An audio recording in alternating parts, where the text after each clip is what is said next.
welcome to the 67th Annual Golden Globe Awards. And now please welcome your host for the evening, ladies and gentlemen, Ricky Gervais. I want to do a proper job this time. I don't think I went far enough. Obviously not, because they invited me back. So I'm going to do it again, do a proper job, and I guarantee they will not invite me back. I honestly can't wait to do it. I'm going to go out there, guns blazing, like it's the end of the world. Just looking at all the faces here reminds me of some of the great work that's been done this year by cosmetic surgeons. The 7 wonders of the world. Truly mankind's greatest achievements. But there is one man who sees them differently.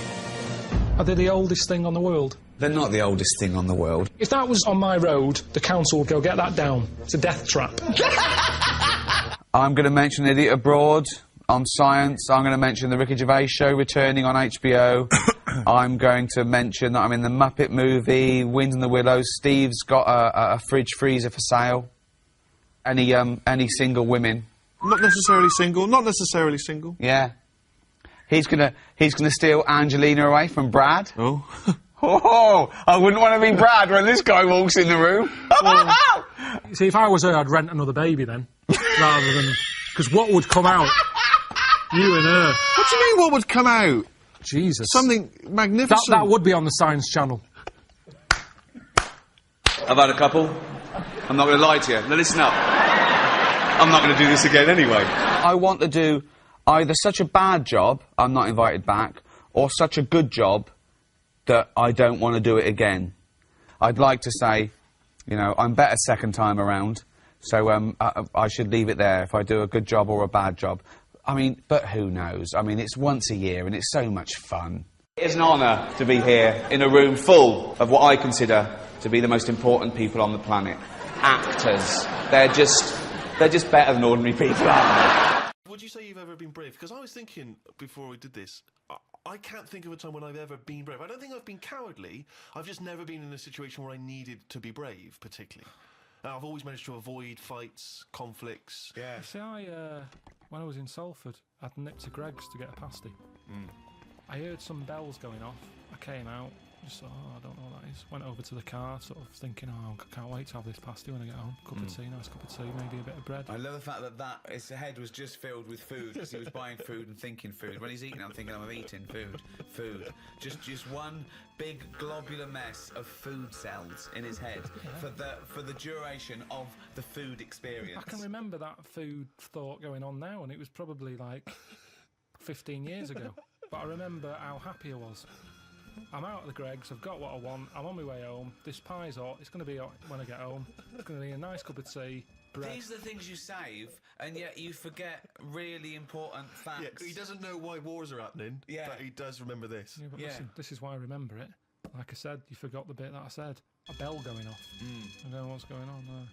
I'm walking over the road, put the key in the car, I turn round, bloke comes running out the post office, obviously the bell's gone off, he's got a big shotgun, balaclava on, and he stops and looks at me. He's there with a big gun in his hand, and he's looking at me, and I wasn't scared. I just was thinking, does he want me pie? I remember thinking, if he said, I want that, I'd have to give it up. So a man with a gun... I told Suzanne, she said no, he was probably thinking about nicking your car. He's got What, his he key. didn't have a car ready? He came, No, he had he the legged it. balaclava, the gun, and goes, fuck me, I forgot the car. In the end, he sort of ran off down the back alley. I love the fact that he looked over at you for a split second and you thought he might be interested in your pie. Was there other people around? Were you sure this happened and you weren't reading a comic book? No, it happened. And so he looked you in the face, he saw through you. his balaclava, he made eye contact, I looked at him, everything sort of stopped for a minute, and then he just sort of legged it off down the back alley. And what did you say to the police when you obviously I didn't, I just went. Well, you were with us at the risk. Have me pie. Like I said, it was warm. It's not going to stay warm forever, is it? But when it was on Crime Watch a few weeks later... No, it wasn't. That's what was weird. I said to Suzanne, let's watch, like, Granada Reports tonight, see if I'm on the telly or anything. Nothing. Didn't even get reported. Why would you be on the telly if you just ran away? Just didn't say CCTV or something like that. If I was involved in it, if they went, this happened today in Salford, outside Greggs. Are you this man with the pie? I wanted to make sure I was well out of this one. because Suzanne sort of said, "Oh, should you get involved?" But you shouldn't get involved because then I'm at risk, aren't I? Nobody was there you killed. are. We're back to bravery again, aren't we? Yeah, it is bravery. Go on then. Amazing sort of lakes, which are beautiful, nice and cool. Anyway, Well, yeah, your book. where are we? Well, that's why you're here, isn't it? Books, yeah, books. You got a book? I've got a book out. What does your book feel like? I have a Oh, feel that's like nice. Oh, God. quite weighty, isn't A it? rude cover, isn't it? Yeah, I look all right Yes. though, for my age. And what did your partner or wife think of that? She just Is that glamorous? She's sort of a bit. Oh, does that have to be the cover? But you know, we've all changed. I mean, I know my body's not what it was when I first met her, but you know, hers isn't either. There's about 120,000 words, I think. Yeah, gosh. Well, there's only 80,000 in that. 90,000, yeah. 120,000 words, all different. Who's that guy? He was in Russia, and he's magnetic, magnet man. Magnet. Oh, what he's got, so full of polluted... Well, food, I don't or- know. no, At not as first, bad I as was that. sort of amazed and a bit like, bloody hell, a magnet man. Yeah. But after a while, he was rubbing spoons on himself and he stuck them Yeah. on me. And I realised he's not magnet man, he's just sweaty man. Yeah. His superpower could have sort of been killed with talc. That's a good sweaty man, is it? Anyway, we've got Anyway, books out. I there don't we know are. how much There we you can are. say about having a book out. There's your book. that's Good I'll luck put with that. in the toilet as soon as I get home. Good night. I went to Brazil because I thought it felt to me like it was somewhere that didn't really exist. You know, it's a kind of fantasy world. I kind of thought of that. Is it a real place or is it just a state of mind where it's the sun's always shining and people are always on the beach Yeah. and everyone's eternally happy? So I wanted to go and find out. It can't be true that there's a place like that. But it is, almost. Did you go to a nudist beach? That's what I was taken to one of them when I was in Brazil. No, I didn't. You know, I don't need an all-over tan. You know, who's that for? Who's seeing that? So What do you wear normally? If you're on a Brazilian beach, what would you be wearing? I had sort of, you know, quite long shorts on. I like having pockets that I can shove stuff in. Yeah. Action trousers, I yeah. used to call them. Yeah, I like them. Keep a t-shirt on. Hat, so I don't burn my head. Yeah. Socks with trainers. That's really overdressed for a Brazilian beach, isn't it? I did feel it, It's but like at the you same... dressed for winter. No, I know. So what happened on the nudist beach then? You couldn't sort of Well, I sat stand there. around in all your gear. They took me there early, Yeah. and I was sat down, and then, I just saw this bloke put sort of under a tent getting drinks ready for the day, and he bent over to go in the fridge, and it was one of those sort of those double takes. I've got no pants on. Yeah. Sometimes you're thinking, what are you thinking? Why are you showing that off? I mean, I don't like my body. You know, if I look at it, if I get a glimpse of it in a shower, or I had to have a medical check, and I told him I had a bad back, and in the end, he sort of said, drop your trousers. So I did, and he went, no, your underpants as well. Yeah. And I hadn't had that. Bad back. For a bad back, yeah. Yeah, exactly. And but you do, because if a Yeah. doctor tells you to do something, you do it, don't you? Did he ask you to Cough. cough and He they did held your that. balls? Yeah, he did. Yeah, he did that, and then he just Someone put you- it back up. But the thing is, I was stood in front of a mirror, and I saw a glimpse of me, stood there with my trousers around my ankles, and it was something that I just thought, that's horrible. That it's a horrible sight, and you should keep covered up. There's nothing that I thought I wish I could show this off more. The thing is, Carl, that you never seem to really be enjoying yourself when you're out there. I don't No, know. At the end nothing of the day, personal. I lie there. I lie there wherever I am, and the amount of times I'm lying somewhere, like a hole somewhere or a tent, just thinking, what am I doing? Loads of times. Yeah. Why am I doing this? Yeah. Nearly 40. I should just get a normal job. I'm nearly 70, I still write down, why am I doing this? Why You do will you do it? carry Why on do you doing do it. it? Why do I do it? Good question. Gets me out of the house. Yeah, but you see, I like being in the house. That's when I'm most Ah. happy. Pottering about, painting a door. I was cleaning tiles yesterday, Were you? floor tiles. And you Sat happy? there with Sif. Yeah. Just sort of like, it's like Buddhism, just Yeah. Zen. Yeah, because what I like about travelling, I don't know whether you have this quite the same, is that it is a bit, it's an adventure in another world. I quite like that. I kind of surrender to it because I want it to be different. I enjoy the difference. I mean, do you Yeah. like, when you were growing up or whatever, I mean, do you read books about foreign places? Do you? No, you didn't go into all that, because I like geography at school. Did you like geography? You see, it wasn't... I went to a rubbish school, so it was kind of... I think the geography teacher was a PE teacher, and it was... You know, we didn't get taught anything, really. The first place I went abroad was Ibiza, when I was 22. It's not quite abroad, really, is it? Sort of, or did you savour the lovely sort of foreign countryside and Spanish culture? No, it was a mate who knew someone who had a sort of a villa there, and it was horrible. And the problem was he rented it out to anyone, and we got there and the toilet was full and had like a hard crust because of the hot weather. And the first day was spent sort of chipping away at that. So that was my first experience of this exotic travel, sort of chipping away at the hard layer, you know, getting through to the softer stuff before you could actually flush it. So it's not, for me, it wasn't not a like, good oh, introduction. where have I been, you know? I should do more of this. The most sort of memorable bit of travelling I ever did was when I was on the Down. The Soundman particularly didn't really like any foreign food. And as soon as we got on the boat, they said, we'll do a curry, you know, we'll include you in it, we should have some curry. And he said, no, we've got our food. And he gets this great clunky tin of Sainsbury's tuna out. And so he opens it, and it slides out this kind of wobbly, gelatinous mass, boom. And you just know what you want to eat. You want the curry, whatever's in it. You Yeah, I don't suppose really so. want that You thing don't want there. to eat something that's sat in would a you tin. would you have eaten the Sainsbury's tuna? Probably. Yeah, you can still travel and pick up quite a lot from seeing the world without having to eat Without the eating? food. Without eating their food. I don't see how you can do that. I think food is so important to get to know, get the feel of how people live. You know, I mean, No, but go you can to Japan see and it. not have sushi or sashimi, or go to China and you know. But I did go to Japan and I saw, have you seen the little, I think they're called bento boxes? Oh yeah, yeah. And they're about that big Yeah. and they look brilliant. Yeah. I mean, the presentation is amazing. They're like a little box of sort of Thornton chocolates. The way they look, you're going, oh, that looks Yeah, brilliant. yeah.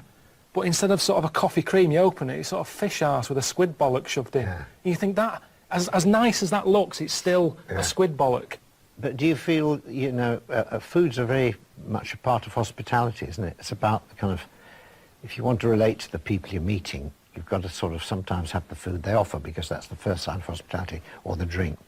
It depends how much fuss. Sometimes I can sort of say, oh, I'm okay, thanks. And then they'll go, no, have some. And you go, oh, I ate, I've already eaten, I'm fine, you have it. Give it to your family, you know, don't worry about me. But then they keep pushing it. Yeah, of course they do. It's And, you know, important. in Jordan, it was an eye off a lamb. And they were Yeah, going, that's because tough, your yeah. guests have an eye. Well, I don't want an eye. No. You know, thanks for having me, but I Yeah. don't want it. And what was a worry was, it was a big pan with this lamb head in it. There was one eye. Where's the other eye? No. What condition was this lamb in?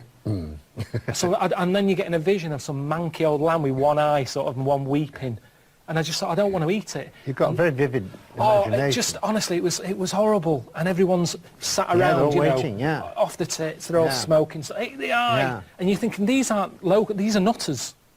But they're not nutters. They've been eating eyes for years, I should think. What are haven't they doing eating eyes? I don't know, you've had a lamb somewhere. Where's the rest of it? Why am I getting the head? I find toilets abroad, I was a bit sort of embarrassed about sort of, you know, doing a sequence where you go to the toilet, but people love that. They love it. I mean, Well, everyone does it. I mean, the Alan Wicker programmes and all that, we never say Alan Wicker going to take a dump, because No. that wasn't part of it.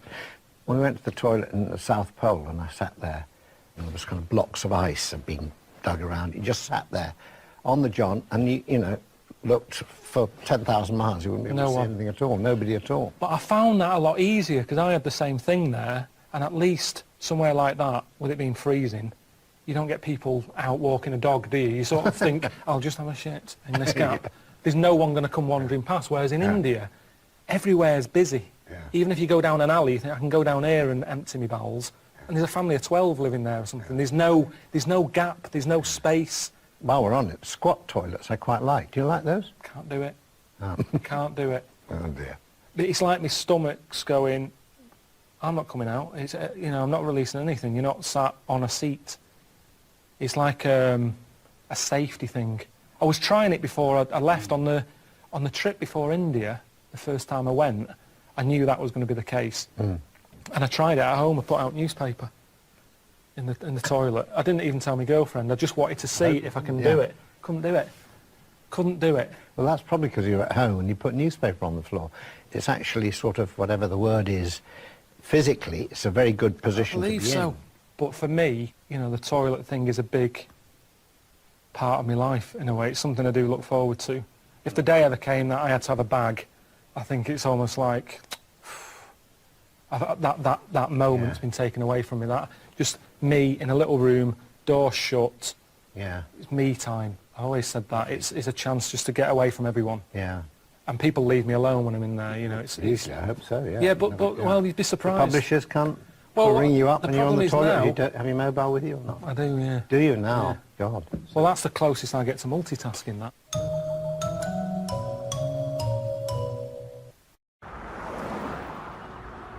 Karl, have you ever seen the programme Inside the Actors Studio?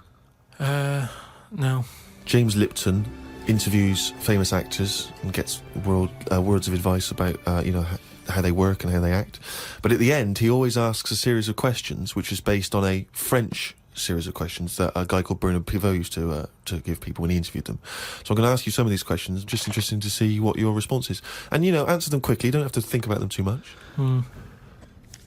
What is your favourite curse word? I don't think I've got one. Knobhead. That sums everything up, and I think it's... But you wouldn't call your nan a knobhead, would you? What would you call a nan? Well, knobhead's all right, isn't it? Because she sort of gets it. It's one of them things that everybody understands, but it's not too offensive. Right. What a knobhead. What would you do, though, if you were swimming, right? It was a nice little thing, you're on holiday, right? And there's this octopus there, and you're going around, right? And you just see it start spitting at you. Poison. What would you say to it? Well, it's too late then, isn't it? And I'd kick it. And I'd say, knobhead. I would... but what's the point? What's the point in getting annoyed now? Because it's done its stuff, hasn't it?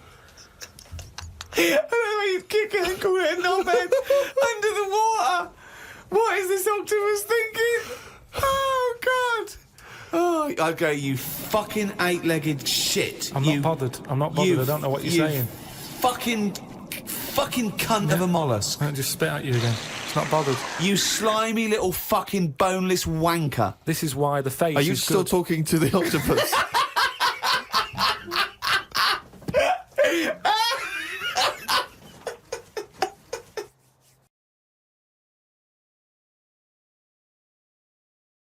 Hello, I'm Ricky Gervais. I'm here in London, in my office, but I'm not writing another award-winning series. No, I'm chilling out with my friend. Look who he is. It's only Elmo. Hi, everybody. Hey. Thank you. Thank you. Throw money. That's a little joke. Well, Elmo, I've invited you... I'm a little low. Can you put him up on the couch? Do you want that? There you go. Oh, quick, thank you. You all right? Yeah, Elmo's good. Elmo's so happy to see you here. And Elmo's so happy to be in London, too. Well, last time we met, we were in New York, weren't we? On Sesame Street. Where Elmo lives, yeah. Where you live, and it was a great pleasure. I actually cited meeting you as the highlight of my career. Really? Elmo feels sorry for you, Mr. Gervais. I don't get out enough, do I? No. Now, Elmo, it was... Something there. You know they're my pyjamas. Really? You work in your pyjamas? Well, you were in your pyjamas Boy, he last time. must be really important. Exactly. You can wear whatever you want to wear. I know. I can do what I want here. It's my office. This is my town. And when I was there, I noticed that you were surrounding yourself with, like, weird things. Little monsters and strange... Oh, Mr. Gervais, we don't call them weird. No, but... They're family. But they're not sort of normal, are they, really? Well, no. They're all different shapes and sizes, and colours, funny voices, and that. But I've got a little surprise for you, because I've got my own little weird friend that I think you should meet, that I think you'll get on with. Really? It's only Warwick Davis. Mr. Warwick Davis? Hello. Come on. Oh, there you go. Look. Oh, you get that done to you too, huh? It's fine, here we are. Oh, I'm the luckiest man in the world. Oh, this is great. Oh, Should we It's sing so this? good to see you. It's good to meet you as well, hiya. Wow. Fantastic. This is good to be here. Yeah. Right, Ricky, It's so nice to meet you. He's got a little suit on. Yeah. We could get you something like this, couldn't we? A little furry outfit or something. I've done the furry outfit. Oh, Amway, what do you think of him? Well, Elmo thinks you're wonderful. I'm gonna see you in a bunch of movies. I know he'd like you. Are you? Did you? Yeah. I knew they'd get along. It's so good to meet you. Look at this. we I are. can't believe like that. Together, all Oh, together. God. Good. Oh. Hey, Mr. Wood, will you come to Sesame Street? Oh, I'd love to see No, that. very much You like put him in a to, little yeah, dustbin or something. No, and I he- have to be in a little... a little pop up in a little dustbin. when I And you'd get to meet, like, interesting people because I had big guests on there. And they go, look, do you want to meet Elmo? Yeah, hello, Elmo. And they go, do you want to meet Grover? Yeah, hello, Grover. Look who's in the bucket. It's Warwick Davis. Oh, yeah. It's Warwick Davis in the bucket. We love Warwick Davis in the bucket. Oh, God. Oh. Boy, this is such a wonderful surprise, Mr. Gervais. I know. See? Thanks for bringing Mr. Warwick. You can't keep him, though, because he's got to go back to... where do you live? I live in a house. Oh, I'd love to see that little house. It's not little, you can imagine it. Oh, God. Oh. Say goodbye, everyone. Say goodbye. Bye, bye. Say goodbye. Oh, it's so nice to meet you, Mr. Yeah, it's nice to meet you. We'll Mr. chat Warwick. later. Yeah, kiss him if you want. Don't you? Go on. Kiss him.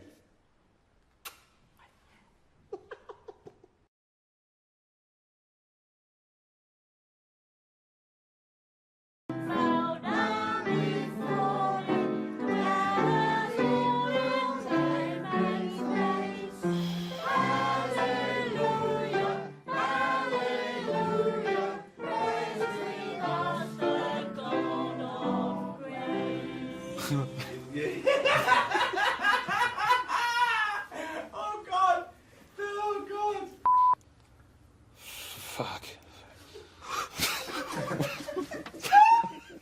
It's really good, David. It's really good. Oh, Carl doesn't laugh at anything. It's like a laugh. Right, okay. Right. Right, do you want to go out? Sorry. I don't know if I could do this. Fucking hell, she's looking good. See how Christian she is with a couple of these down her fucking neck.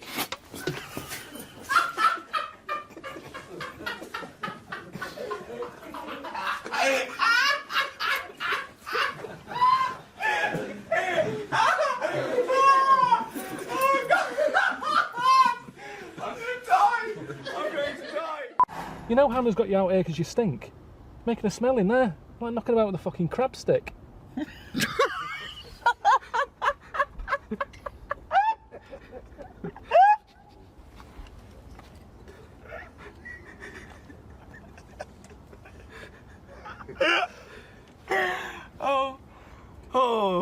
Worst style ever. Well, whose head is it? My head. Yeah, it's yours. I've got to look at it. That's what he says as well. He said it's not just the hair, it's the head. Completely round, egg-like thing with a V on it, a little strange face, gimp face, and then...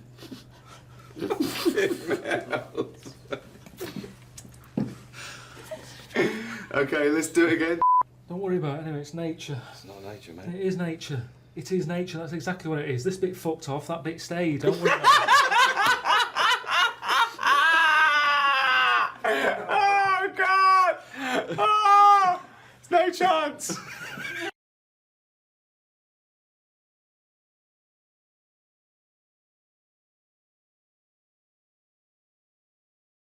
Hi, I'm Ricky Gervais. With me, Stephen Merchant. Hello.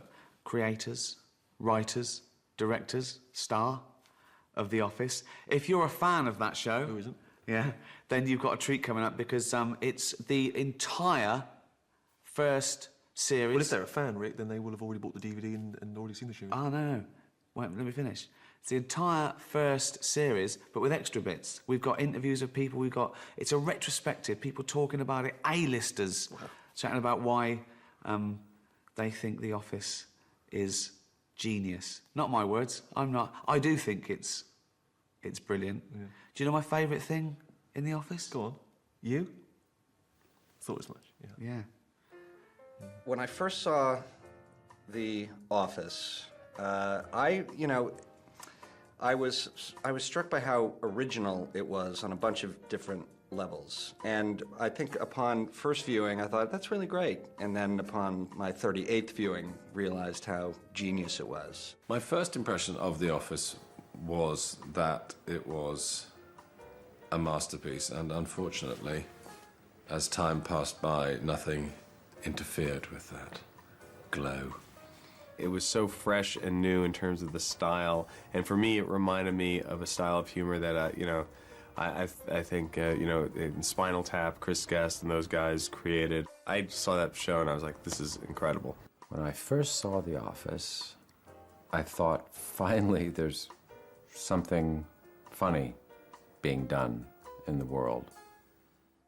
I think the thing that I was most struck by is how original a character David Brent was.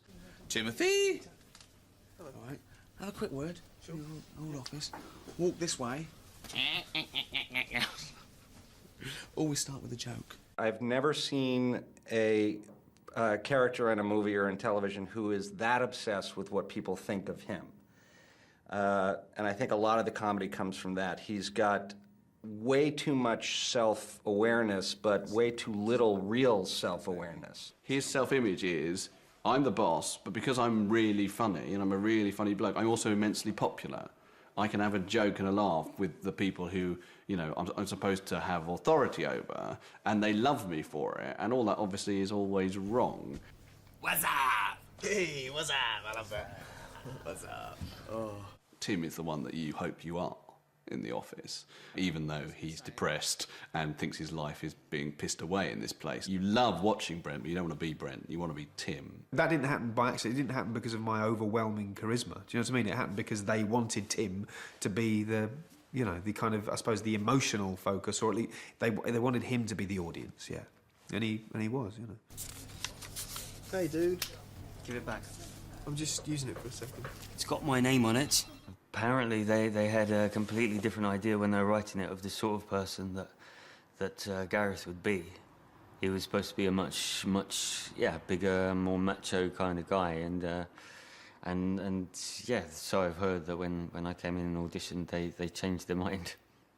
Because if you're genuinely physically scared of somebody, if it had like been Tim and Lee, that kind of character, then you just think, I think he's going to hit Tim. He's going to beat him up, you know. Whereas it's kind of Tim and Gareth, you think there's a man who thinks he's Napoleon, but look at him. That's the correct way. Do you want to try that with me? I'm fine. Well, I'm supposed to witness you do it so I can tick the box. Every single one of those characters is so perfectly cast and in a sort of new, informal way. Hello, Wernham Hogg. And Dawn, just the perfect look, the perfect pitch. You know, not so fabulous that, of course, everyone will be in love with her, but you slowly fell in love with her while you watched her. I've got kind of hot hands, sorry. Right, just don't touch my head. With Dawn, sometimes I wanted to give her a bit of a shake, you know, because she didn't pursue the guy that she really did want to. She didn't even get out of a relationship she really should have done. You can say something. And she had ambitions that she never really even attempted to pursue. You just changing your mind, because you always do. What's wrong with that? I think the camera is like another character in The Office. It's a whole other member of our show, because it added so much depth, I think, to what people said and did. Obviously, one of the key aspects of the show was the sort of documentary style, and that had sort of been born out of how we'd originally got it made, and we shot something in a little documentary style, and we did that because it was a very quick way of filming. You can get a lot done quickly in a documentary style. You've got to worry about the finesse. And then over time, we realised that the whole sort of documentary boom that was happening at the time, the sort of docu-soap, things like Driving School and the Airport programme, were throwing up these amazing characters who suddenly were acting in a very specific way because of the fact they were being filmed. I think the most extraordinary thing about the documentary format, obviously, was Ricky's performance with the camera. Good. Well done. Well done again. Congratulations. Thank you. Because he was giving his own editorial version of how he thought he was doing, so that you had his ghastly behaviour, and then on top of the fact that he thought that his ghastly behaviour was absolutely excellent and cool and interesting and complicated. Hey, Finchy! Finchy comes in a ball of horrendous energy, you know, saying the crassest things, and Tim is able to go, you getting this? This is what I have every day of my life, you know. Oh, yeah, speak to yourself. We wanted the look and the feel of the office to be very oppressive and very drab and ordinary and boring. They had such a definite idea of what it should be, and it took 3 years to get it to the stage where they could actually make it. That's what made it a success, that they knew exactly what they were doing. We didn't want anything sexy or cool or rock and roll. It was all anti that. The opening titles, they just blew me away. I remember first time I saw it. The things you're seeing are so dull and grey, but it's shot in this incredibly cinematic way. And the slow pans and the low shot looking up at that horrible building. It makes it look epic, and the music is very epic, but what you're looking at is unimaginably dull. There's no doubt about what this is about. One of the first things that Ricky ever did as the David Brent character, he had a couple of scenarios in his head that used to play out for me when we worked together. One of which was his character, his sort of seedy boss character, interviewing a woman and his slightly lascivious, lecherous manner, which is actually something we downplayed in Brent. Brent, in the original form, was a lot more seedy, perhaps, than he later became. But certainly that scene where he's interviewing the girl... It showed another side of David Brent, because he didn't really know how to act. Right. The interview. Let's see what we've got here. Karen Roper. Curriculum vitae. Brent doesn't think that that's creepy. He thinks that's romantic. He thinks he's a bit of a Lothario. He's thinking he's setting the mood for love. He doesn't think this is seedy or anything, does he? So he thinks she's going to go, "You're the most interesting man I've ever met." And you're handsome with your little beard. One of the things is it's a great physical performance by Ricky. You know, I mean, obviously the gestures have now become slightly well known, the tie, and the looks to camera. But he does sometimes, every so often, he will do bigger stuff. No. Dave, Oh, I'll do. Juliet, can you give us a ring, please? Go away. Good bloke. Good laugh. Dave, it's Paul again. I don't think... Leave me alone.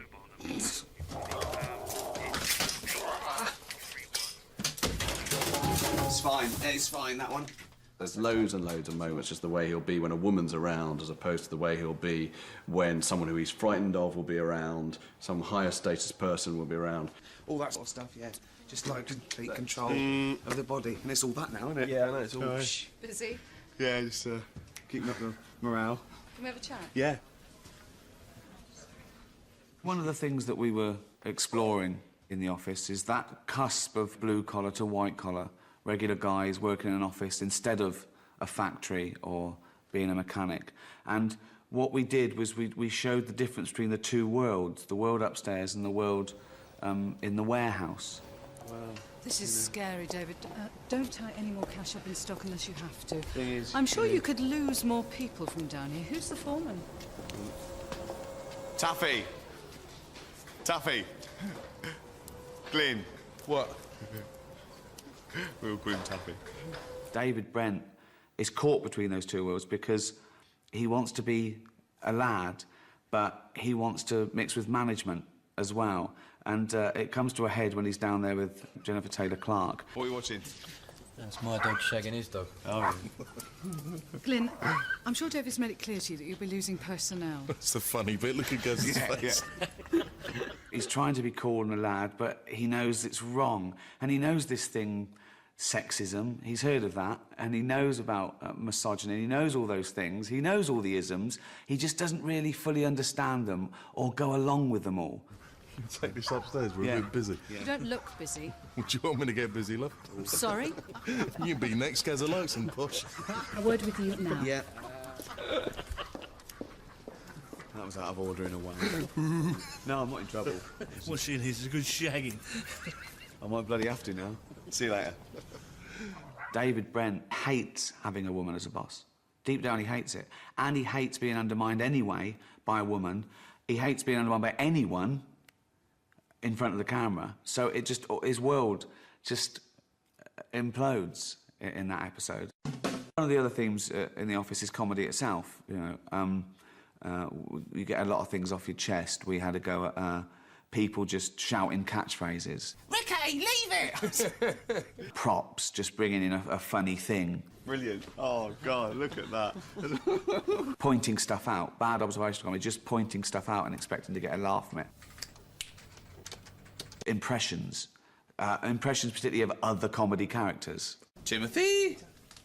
All right. Also, the parameters of jokes, you know, good taste, bad taste, you know, what you think you can get away with, what you should say, what you shouldn't say. I'd say, at one time or another, every bloke in the office is woken up at the crack of dawn. What? People write good sense of humour as the thing they most want in their partners, and very, very few people actually have a good sense of humour. And David Brent is a fabulously tragic and comic creation because he really thinks he's got a great sense of humour. He thinks he's a great undiscovered comedian, and he really isn't. We were very careful that David Brent didn't say, I want to be a comedian. He'd say, I'm a comedian. He thought he was a comedian who just hadn't been discovered yet. And now he's thinking that as this goes out, this is his series. This, to him, was like his own comedy show. Have you heard, have you heard Michael Jackson's new song he's doing? No. He's teamed up with West Ham football team, apparently. Yeah. Doing On Forever Blowing Bubbles. I think Tim genuinely wants to be able to honestly laugh at stuff David says, because he can see he's dying every day. He sees that he's failing in all his attempts to be everyone's mate and to be funny. And Tim sees he's failing, you know, and he wants to... He would love to think, he's going to really make me laugh now, you know. What's white and slides down toilet walls? I don't know. Michael Jackson's latest release. George Michael's. Yeah. Good, isn't it? Oh. The pregnant pauses that take place on The Office are just... I think that they're longer. Those comedic beats obviously have existed before, and they're always sort of fun to play as long as there's emotion and feeling behind them. But The Office takes those moments a little bit longer. What? I think. See you later. See you later. Take care. Finch was brought in to show people that Brent wasn't a bastard. Because like I said, he was the boss from How, he was awful. He's not that awful. He's a bit of a twit. He wants to be loved. He wants to be hugged. He's like all of us. He wants to be popular. And his biggest mistake was confusing respect with popularity, OK? Whereas Finch is a nasty man. He's a bully. He's a narcissist. He's spiteful. Speak to yourself. Come on, spit it out, as your boyfriend said last night. I was just going to say that back to you. Yeah, but I don't have a boyfriend, you do. Yeah, you can't get a bloody word in edgeways. You can't get what in edgeways? Matron. Come on then, fat lad. Oh, fat lad, always. Oh, God. Finchy. By having talked about Finch for so long, and to see Brent's excitement about this man, to finally have him arrive and obviously be a crushing disappointment. Well, what was fun about that is that whenever anyone says to you, you love my brother, he's just like you. No, he's not. I'm going to hate him. I don't want to meet him. He's going to be a nightmare, isn't he? Right? And the other thing, of course, is that, once again, Brent's blind spot. Finch doesn't love Brent like Brent loves Finch. They're not a double act. Current champions are this team here, the Dead Parrots. The raft of life. He sleeps. If you hadn't nailed him to the perch, he would be pushing up the daisies.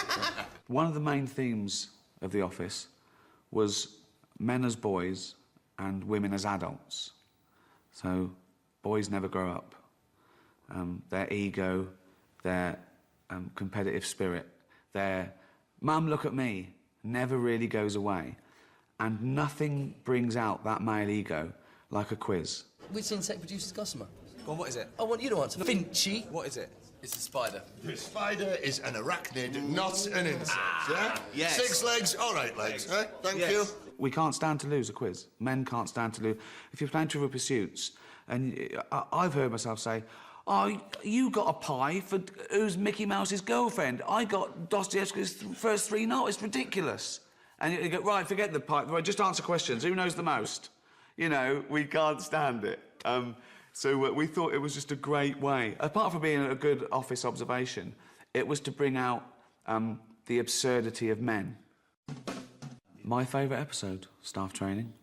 One of the things we did when we started writing was sit down and for ages we just talked about offices we'd worked in, experiences we'd had, and obviously all the same things kept coming up. And one of those things that we both experienced in different places was training, being taught things that you already knew, you know, and how to work as a team. And we just thought, well, that's a kind of given as an episode. The staff training day episode is my favourite, and yeah, it's because it's like a holiday. It's only 2 doors down the corridor that everyone's gone on holiday, but they're out of the office and it's like a day trip, and you've got a new face coming in to talk to them. My name's Rowan, and I'm going to be leading us through today's sessions. Under me. Go on. Well, as David has briefed me, he says that a lot of what we're covering, I think you'll be familiar with, but it's not necessarily a bad idea to recap anyway. It's a breath of fresh air for the people in the office, but quite the opposite for David Brent, who sees it as a real challenge to his authority to have this guy coming in and telling them what he should be telling them. I'm going to play a very bad hotel manager who just doesn't care. So, and if it's a Basil Fawlty type character, then with Airtail, maybe I should do it just for the comedy. Yeah, well, let me just play, just to kick things off, okay? I'll probably bring so much to this role anyway, so... Right. He couldn't stand it. He couldn't stand competing with this guy. I mean, he'd brought him in to train him, but then he wanted to be the boss, and it was just so much fun to watch him squirm, just to try and get in the front of the queue for attention. Right, so, well, some interesting points. Very interesting points. Flagged up there. It's not quite the point I was trying to make, Different David. points to be made. I'm more interested really in customer care. So am I. It's Tim's opportunity, I think, just for a little sleep. And to spend time with Dawn, and he can kind of, you know, nudge her and just have little quiet asides with her, you know. That's perfect, you know. I mean, and I remember that sort of situation from school. Any excuse just to spend time with the girl that you fancy is the best thing ever, you know. The documentary style gave us a whole new element to that romance that I don't think people have been able to do before, because suddenly they were under a microscope all the time, and it meant that they couldn't express themselves in the way that you can in a regular show. In a regular show, you can take someone behind closed doors and you can declare your love, and it's fine, and it's between the two of you. But in our documentary world, that camera was always on them, was always spying. So it meant that everything was much more illicit, that the time they shared together was always being observed. I remember Ricky and Steve saying that they were really fascinated by non-verbal communication, you know. And just how body language is however much % of our communication, you know, but it's a big one. It's a big percentage of it, and it's kind of the most important telling stuff. That feels nice, actually. Doing all that would be nails. Shh. When are you going out then? End of the week When drink. are you going out then? Well, tonight, hopefully, I thought. Hello, mate. Hi. That's real. I've got kind of... It's a hot hand, sorry. Right, just don't touch my head. Oh, that way. Ooh! Yeah, I know. Like that. Yeah. Oh, yeah, all right. Thank you very much. Thanks, You're so lovely. No, I'm not lovely. No, you are. Snotty. You're snotty, and I'd marry a snot.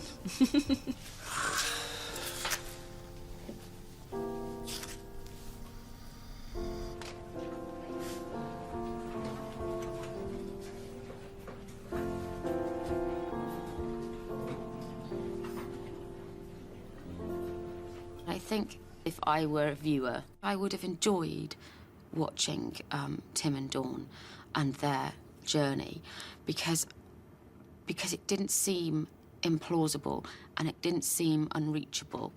They made it feel as if you could have these little things inside you, these little stories that can come out, rather than it being this glossy Hollywood love story where they all end up brilliantly happy, but everyone's unbelievably rich and beautiful and in, you know, sunny lands, and it doesn't feel like where we are, you know what I mean? And so I think I would have enjoyed seeing it play out. For someone like me, the romantic drama, particularly of the great Christmas special, you know, is one of the great romantic comedies of all time, one of the great romantic stories of all time. I mean, I think the very best sitcoms have had profound things at the bottom of them. I suppose that's what makes them good. All of my favourite shows have always had a sort of romantic strand in them, whether it be Northern Exposure or Moonlighting or Friends. And I think it's one of the reasons. One of the things we liked is the kind of soap opera feel that the best of those shows have. You know, soap opera not being a sort of a damning phrase at all. That actually there's something about watching from week to week and building an understanding of that world and caring about those characters that's very unique to television. And a lot of British comedies don't seem to do that enough, and it seems strange. You know, you're coming week after week, so you can draw people in, and so we were very keen to have that romantic thread because we knew if we just kept going, it would just become the sort of beating heart of the show in a way. The supporting cast were actors, but sometimes it just said in the script, man one, woman one. And we gave them all names anyway, just in case it popped up, because we wanted that realism. They came in every day, they were sat in their seats, and they'd really be typing. And then one thing in the script said, someone leaves a message on his answer phone, and it was Ewan, and he was just cracking us up. Hello, you're through to Keith. I will be at training all day today. Please call me or leave a message and I will call you tomorrow. One of our pet hates was exposition, where someone walks into a room and goes, Jonathan, you know your sister, the one that went to the Gambia, who's a doctor? Yeah. But we found out that we could do that with Keith because of his strange laconic tone. He could remind the audience what had happened and what was embarrassing. So it was funny anyway, but for people who'd forgotten, oh yeah. So you resigned then? Yeah, I'm just going to hand him a notice, make it official. You know. You embarrassed yourself and all, didn't you, asking Dawn out? No, I didn't ask her out. That was... Why does everyone think... It was as a friend, right, OK? It was just as a friend. You see, it ended with me taking a bite into the Scotch egg. We're talking about watching peak practice. Boring, isn't it? Just staying in watching peak practice with your life. Yeah. Not for me, I like it. I'll just stay... That was so good. That was so good. Something would put us off or something would go and one of us would always kind of crack and lose it. And we just couldn't get it right. We got through 3 or 4 Scotch eggs and eventually they had to give me ones back that had a bite taken out of them because they didn't have enough bought for the number of takes it took. So a couple of times I had to disguise a bite that had already been taken out and go in again. Boring, isn't it? Just staying in, watching peak practice with your life. Yeah, it is. Not for me, I like it. Yeah, I just stayed in at a big... It was one of the 400,000 scenes that we couldn't do in under 4 hours because it was just a lot of laughing, you know. I was the worst corpser of all. Yeah, I mean, it's strange because my job is to try and make people laugh for my own amusement, but sometimes that goes wrong and I can see fear in their face, or I found myself funny and I'd laugh and ruin a take. Also, even if you've written the lines, if they're funny, I still laugh. What's the difference? A dwarf is someone who has disproportionately short arms and legs. I'm so sorry. What's the difference? A dwarf is someone Fucking hell! You can't help corpsing. You can't help. You can help putting people off and making them corpse. But if someone's finding something funny, you know, I celebrate that, really. I thought I found a lump. I examine myself regularly. I get checked out. It's fine, but terrifying. Testicular cancer. Cancer of them old testicles. What's that? Oh, God, that was a great one. We'll do it again. Please. We'll do it again. Damn. Steve came over once in the office and said, Rick, it's like making your own TV show isn't interesting enough for you. You've got to have other things going on. And so, I do, you know, I multitask. I try and get something in the can, and I try and ruin the take for my own amusement. Action. 9.99 pure silk, so I had to snap it up. OK. He can't stand to do the same take twice, and so he would change something about it every time. Action. And Wally Burton, 2 for 10 quid, so I went, yes, please. Something would have to be different, and that was the thing that would crack you up. Action. And, you know, Deaf Nobby Burton, who comes around with a case, 2 for...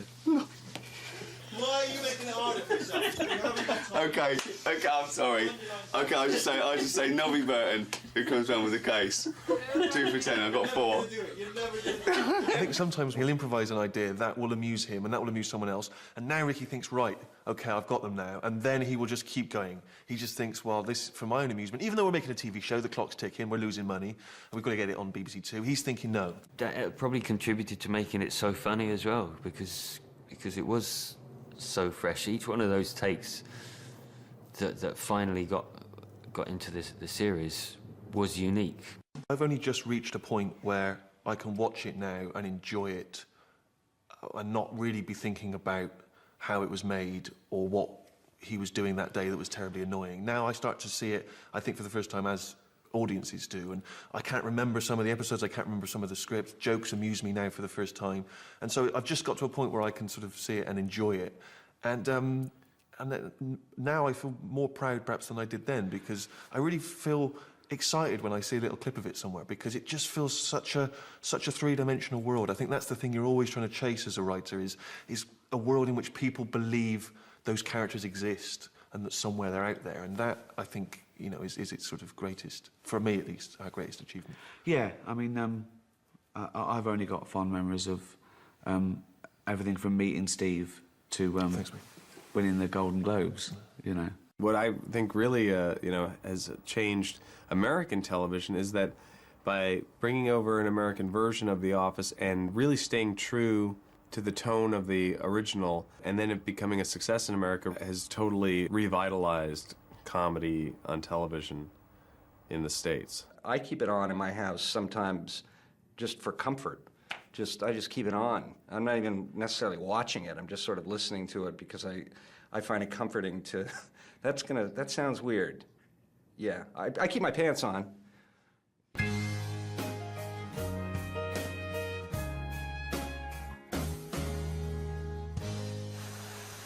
We've always been a bit staggered at how successful The Office has been worldwide, and I think that what I love about it the most is that the characters are essentially the same in the remade shows. Brent is still Brent, and Tim and Dawn still Tim and Dawn, Gareth still Gareth, even though the names aren't the same. The characters essentially are...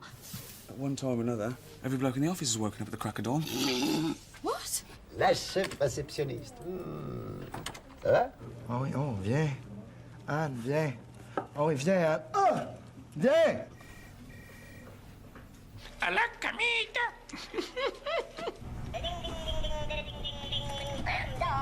Put my stapler inside a jelly again. That's the third time he's done it. It wasn't even funny the first time. Il est chiant, il arrête pas de me mettre du fromage partout dans mes affaires. Pero mire, pero cómo voy a desperdiciar comida, hombre, por Dios. Pero cuánta gente puede alimentar. I thought I found a lump. Realmente me incontré un poroto, una cuestión re fea.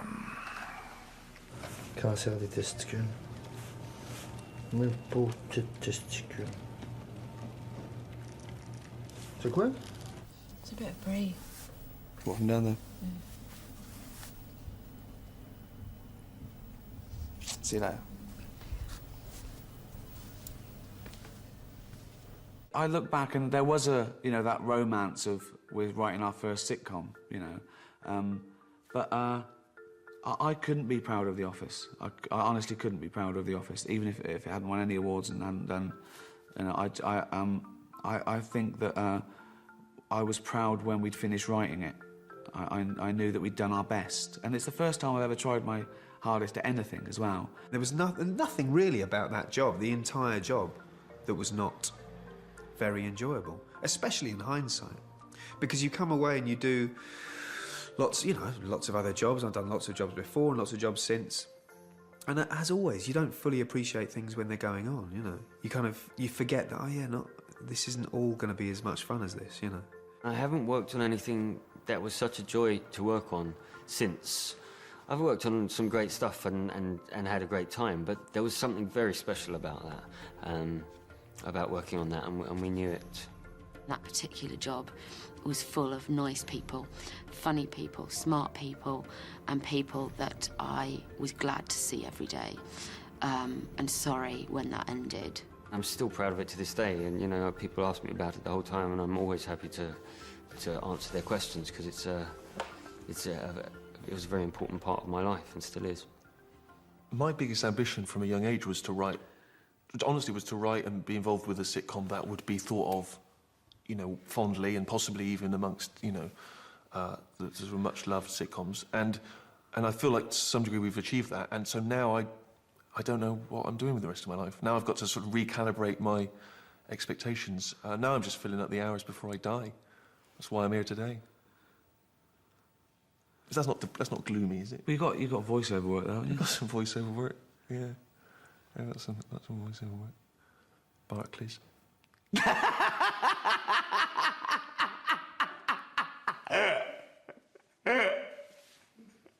Sell out.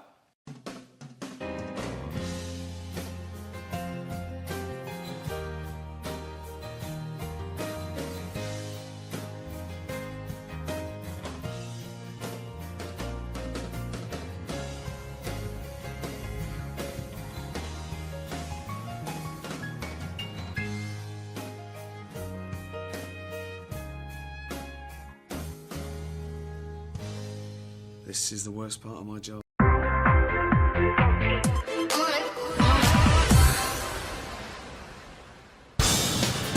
With Ricky Gervais, Stephen Merchant and Karl Pilkington in particular returning to our screens for the second series of An Idiot Abroad, we asked the guys whether fame has changed. Karl. Nothing's changed, you know, apart from car insurance going up and just being able to get a bargain in a shop. You want to knock the price down, you can't do that once you're sort of known. People go, you made of money. I'm not. You can use this, that's the exclusives for you. I'm not made of money. Doing all right, I'm not moaning. I know people are having it tough. You are moaning, you're moaning all the time. I'm not you never stop moaning, that's what you do. You only moan, that's your job. That's why this show's so good. Well, you say you can't get a bargain. How much were those trainers? Oh, 45 pence. 45 pence? In right. Africa. In Africa. That's what he gave. But look that's how far what he he had gave to go. someone who was selling some trainers in Africa. Could have given them 50p. He was over the moon with that. So I'm pretty sure they said he hasn't changed much, but what if it all goes wrong? Has Karl got a contingency plan? I know I'll survive, because now, if I'm homeless, anything that's crawling about, I'll have it. Lovely. Well, at least we know he'll always be okay.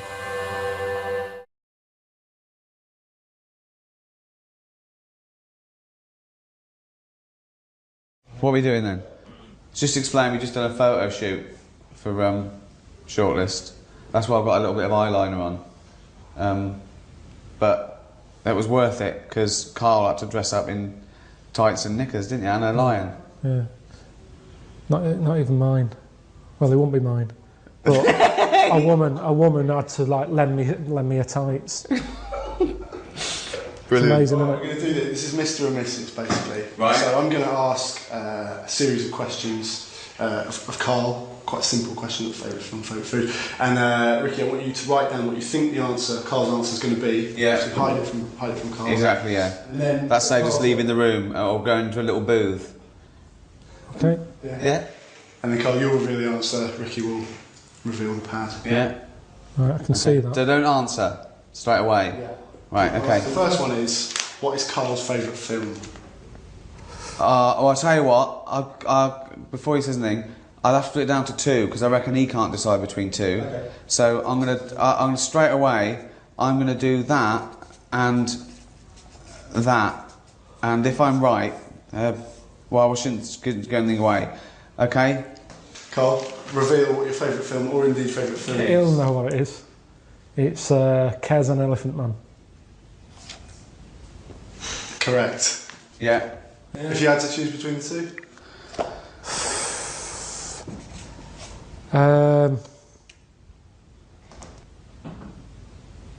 Probably Kez. Yeah. Yeah, Elephant Man's just Great, a bit sad. isn't it? Yeah, it's great. I reckon that really affects you and your kid as well. And Well, it's sort of your it's very much what I imagined your upbringing. Well, I had to a be magpie, like. didn't I? Well, yeah, and what was the magpie's name? Maggie. Used to come down and peck his grifter. Peck me head. Watching The Elephant Man, you know that bit in The Elephant Man where Anthony Hopkins takes John Merrick or Joseph Merrick behind a screen, and he's showing it to a load of surgeons, and he's going, see the deformation of the skull, the spine, the limbs. The only thing that is totally normal and untouched are the genitals. Karl goes, think of that. The one thing you would want like an elephant, and he gets the head. Yeah. Good film, that. Right, next one. We'll go for the next one. Karl's favourite food. Oh, okay. I'm going to be very specific here. I think we're talking about a meal, are we? Yeah. Oh, God. What, an actual main course? Yes. Well, I mean... You're not going to know this. Well, I'm going to put to get me... Okay, I've gone for something sort of like a specific, but that gives me a bit of leeway. So I could be totally wrong here. All right. Karl, please reveal favourite food. And you mean one for at home, not going out, because if I go out, I make more of an effort to have something that someone's had to do some effort with. No, do you think like... yeah, I've done it like it would be a meal that he could do himself as well. Right, okay. Sausage, beans, potato cakes. Oh, I've got it wrong. I thought you were meat and two veg. I've put sort of pork or lamb chops. I wouldn't mess about making meat and veg if I was on my own. No? No. What was no it? Way. Sausage, beans, potato cakes. Toaster, potato cakes, beans in a pan, sausage in a frying pan. I remember you put sausages in the toaster once. Yeah, but... Is that true? Yeah. He Yeah, came it home... was. His girlfriend came home to him sticking a knife in the toaster to get the sausages out that were burning. It's the way they spit, and But why did you put them in the first place? because I don't like when you've got them in a frying pan and then you turn that up and the heat gets going and they spit and then the grease is going all over the sort of the hob. So I thought do it in the toaster, let it spit on the inside. Not as much mess, but yeah. It was ages ago though. You're saying that as if that's before I met you. So if you're out and he does his sausages, does he pop them on the grill? Does he put them in the oven? Does he stick them in the toaster like a fucking twat? Oh yeah, I don't. That's how you find stuff out though, isn't it? That's how inventors and stuff come about. Trial and error. Alright, we'll go for the next one. Karl's I've got it about that. Celebrity. Oh, right, okay. Well, this is 1 out of 2, so we go for the third one. Karl's celebrity crush. Wouldn't have one. What now? Yeah. I'm nearly 40. Do you mean a celebrity crush? That's Do one when I'm a kid or something. That's maybe. the point. I mean, this is not based on anything because he is, obviously he's never spoken about this or given any. When so I'm hold on, 40. 20's still young, old. Yeah, isn't so it? let's say sort of 14 or something. 15. So hold on, when were you born? 72. 72. So we're talking 84, are we? 1984. Janet Jackson. She wasn't around in 84. We've lost the pen and pad element of it straight away. Oh yeah. Hold on, wasn't she around in 84?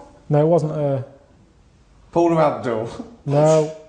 You guys just know. So there's an answer. There is someone who at 14 you thought, oh, she's nice, and I've got to guess who this woman is in 1984. Debbie Harry.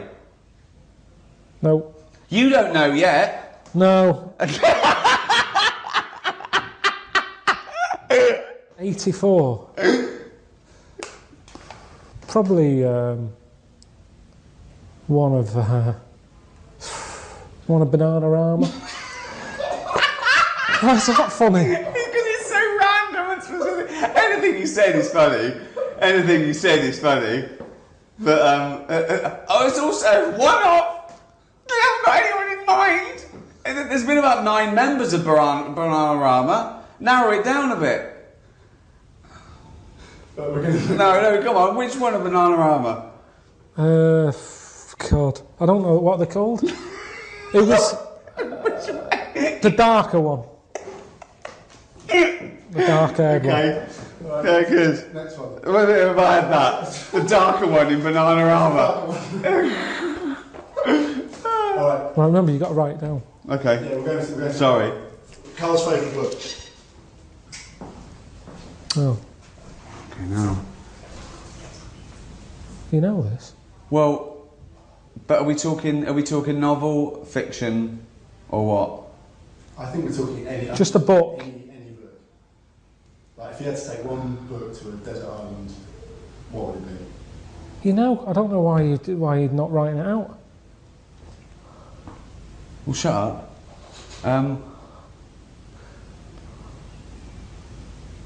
Fucking hell, are we mates or what? You should know what that is. What, your favourite book? Yeah. Listen, I'm thinking of an answer I don't want to embarrass you with.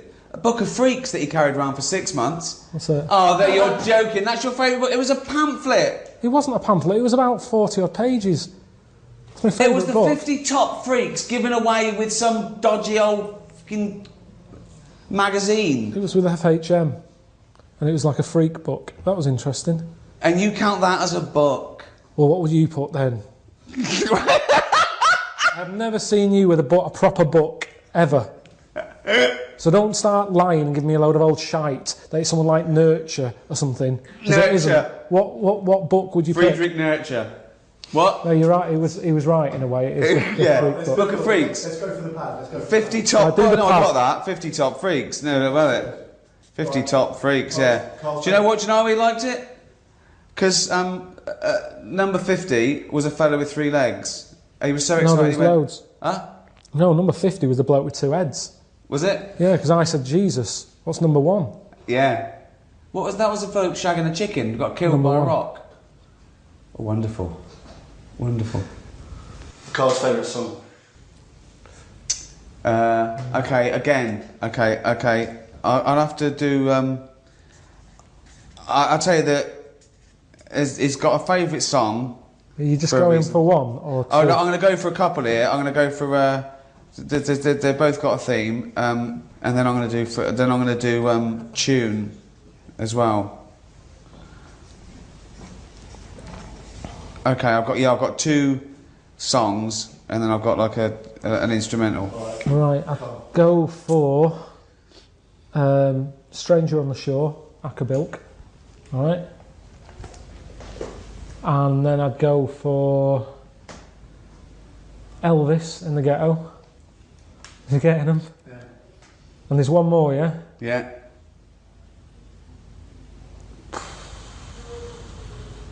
Rod Stewart, Killing a Georgie. Oh! Yeah. No, I went with Stevie Wonder in the City. That's alright, that's up there. Yeah. Not He bad. likes a song with a story. So anything... I'll tell you another one as well. Wonderful Tonight. Yeah, that's... Like that, didn't you? Yeah. Convinced it's about a disabled fella. Because the lines she puts him to bed. Stuff like that. There was a few little hints. It's not hints. Nothing to do with it. Listen to it. Nothing to do with at it. home. Nothing to do with Click being on it. disabled. No, not at no point is it There is. mentioned. Or no, There is. no. It's all in your head. Any others? Let's go for one more. Well, I'll tell you, I'm gutted about the old pork chops. You've got to be careful with pork. Why? Worms. It's got to be done, yeah. It's got to be cooked right, hasn't it? Yeah, but now they do things like pork. This has come from the man who put sausages in the toaster. Yeah, exactly. Good point. Carl's favourite animal. Alright. Wow. So you don't mean a pet? No, I'm not. This is broad, yeah. Just any animal out there? Yeah. You got it. No, it's funny because I reckon he's got this one wrong. Oh. I reckon he's put down monkey. But I'd probably pick sloth. Can we see the pad? I've put chimp actually. There you go. He lumps in great apes with monkeys. He doesn't really know the difference. Funny you should say the sloth because he went to the zoo and he called me up and I went to the zoo. What did he do? He said, "What's the sloth?" He said, "It's annoying." I went, "Why?" He said, "It's got a huge enclosure." I went, "Why is that annoying?" He went, "It doesn't need it. It doesn't use it. Hang it in a wardrobe. It'd be just as happy." Didn't move. Didn't move in all the time I was there. Looked dead. I actually thought it was dead. 14 quid you pay to get in there. It didn't fucking move. Didn't do anything. Why is it your favourite? I think because it just fascinates me that this thing, that a dodo died out, and yet a sloth is still around even though it's asleep. Yeah. Is that, it's safer in a sort of a dead state? Dido died out as well, didn't she? Dido died out. For years. That's the Dodo and Dido. Didn't do anything. All right, let's go one more. If Carl could have a superpower, what do you think he would pick? Wow. Okay. Well, okay, I've got loads of answers here.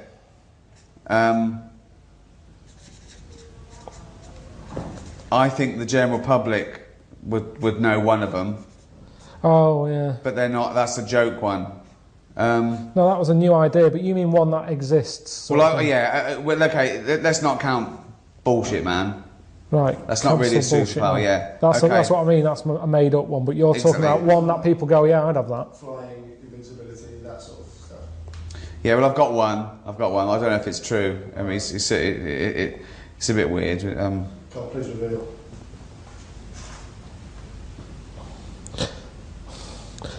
It's one that I'd pick, but I'm still not 100% if it's the right move. I don't think you've gone for it. Oh, I've gone, okay. Shape-shifting. Oh, I went for invisibility. We see the patterns. Sorry, I went for invisibility. Why shapeshifting over invisibility? Just because you know what shape-shifting is, you can sort of be anything you want. What would you be now? On a day like today, probably a blue bottle. Why would you be a blue bottle? So it's the right weather for it. But I'd only do that for a bit. No, they haven't. No, that doesn't make any sense. Why is it, you see them in this weather because they're buzzing around and it's their time of year where they've. Yeah, but we don't have to be a blue bottle to enjoy the weather, do you? No, but I've got to be something else, haven't I? Yeah, but why a blue bottle? That's. Well, what would you pick on a day like today? You wouldn't want to be a buffalo, a bison in this. It'd be well hot. So a blue bottle. Why out not a and about. dolphin? It'd be... In London. It doesn't have to... So now you're a blue bottle who's got to go on the tube and go to work. Now No, you're I'm in blue London. bottle. I'm in London though. But You've still got to be at home. If you're a fucking dolphin, where are you knocking about? I didn't know the restriction was the fact that you had to be caught in the city. Well, I would have. So where's the dolphin? Oh, so you can completely change your species, but you can't move fucking town. Well, then you've got to get home again. The shape-shifting, you know what it is? Yeah, you can change into a blue bottle. Anything. Yeah. But would you be a 6-foot blue bottle? No, just a little one, and then you do that for a bit, and then you change. But why are you else. doing it? What are you thinking? Have you got For your a own... change? Yeah, well... You said it, all right, you picked invisibility. What would you do with that? No, that wasn't mine. That wasn't my superpower. That was my guess at yours, right? Because once you said you wish you were invisible, so you could go sneak into HMV, go shopping without having stress, pay for it, and leave in the morning. Yeah, but that was your superpower. but that's when paying for it CDs secretly. was out. It's not worth it now, is it? No. No fucker's paying for anything these days on the internet. Download for fuck all. So forget that. There's no advantage. Being a blue bottle. Yeah, what are you doing? So you go, I'm in London. Oh, there's a bit of shit there. Oh, I'm glad I'm a blue bottle. So, but what if you're shape-shifting? Why don't you be a seagull and go to Brighton for the day? No, it's not the rules. You've got to stay in London. So why are you imposing this rule of it being in London? I'd give everything a go. I just picked that because it was a nice day and I saw one earlier. Okay, what if you could shapeshift, but it was like changing your region on your DVD? You only had 3 goes. What would you try and then stick with? Ooh. Remember, the world is your oyster. Right. You don't have to stay in Kentish Town for the day. Well, I'd pick what's her name? I've said to you before, I'd be a sloth. Sloth. Oh, you'd be a sloth? I said that. It's still good, isn't it? Because if they're asleep, if I'm not enjoying being a sloth, I can dream about being something else. So it's a safe thing to be. Well, if you're asleep, you can... What's the problem? You can anyway. You can wake up and go, oh, I wish I was a blue bottle. I've never seen a blue bottle asleep. Listen. I called you the other day, you said slugs don't sleep. No, you called me and said, do slugs sleep? Yes, and you said, what did you say? That's it. You got it all the wrong way around. I said, well, sleep as we know it is very different. You know, some have microsleep, some can estivate, some can actually be frozen. All right. So I said, what do you mean by sleep? Right? So. Butterfly. Why? If I wasn't enjoying it, it's only for a day. And then you die? Yes. But then you're dead. Yeah, but if I'm not enjoying it... But why do you... What? The worst thing would be a tortoise. You don't have to be a tortoise. I don't fucking know, then. What's something else? I hate questions like this, because you ask me, I give you an answer and you argue with me. I've told you, I picked 3 perfectly decent things there. A sloth. A blue bottle, a butterfly. Right, why did your superpower be flying? Then you could be Karl Pilkington. Because Suzanne would be saying, no. Why? Because Suzanne would be going, oh, nip out and do an errand. Suddenly I'm flying around everywhere, busy, because she's going, it's easier for you. She don't get that for arse enough as it is. I don't want flying. And everybody would be on your back, and no, definitely not. Then why choose a blue bottle and a butterfly? That's Because their no job. one's... Yeah, but that's as a fly. Everyone's expecting it to fly. And then when I go back to me, I'd appreciate... I've always said to you about not knowing if I feel well. Whereas a blue bottle, it spends its day flying around being sick on shit. So if I come back to me and I'm like, I feel really good now, I'm not throwing up all the time. And right. So there's benefits to being a fly. I think I'd appreciate life more once I'd seen it through the eyes, many eyes, of a blue bottle. What would you pick? Let's change it, because it's unfair, this. What would you pick? Any shape-shifting? I'd pick either a bird or a dolphin, just soaring. An eagle soaring. A dolphin. The oceans. Whole world, my oyster. At no point would I think, I'll choose something that if it's shit, I die immediately. That's much better. Well, we're all different, aren't we? That's what this is about. Right, let's do one more very quick. You're fucking different. How big is pet hate? Oh, fuck me, you haven't got long enough, mate. Well, don't say it, I don't think you... Oh, it's annoying that you're asking this now, because I've got so much that I don't know which one to pick. It's difficult to write down. Maybe just do a word that can prove that you will have got it right. If well, I think it's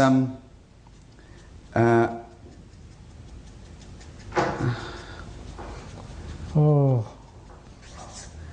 There is one word, and it sort of applies to all the things you might say that annoy him, but I don't know if what's your pet's hate? Just when they shit somewhere. What? Oh, when they shit somewhere and you can't find it and it stinks. What? I hate that.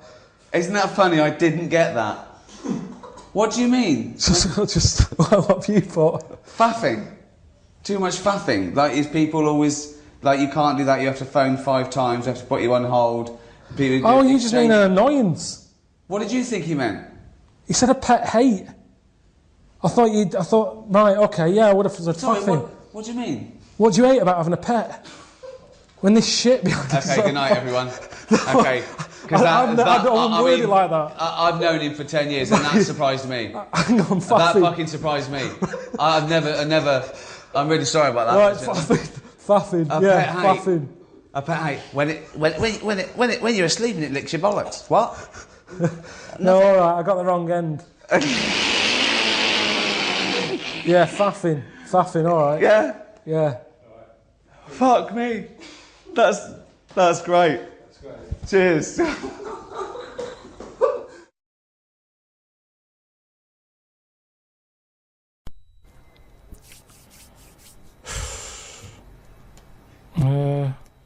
When I watched Jim Will Fix It as a kid, they never really lived up to what the kid wanted, did they? But what would you have requested? But I don't think I would, because I think I saw how disappointed most of the kids were. God, it's a kid like whistling, they brought out Roger Whittaker.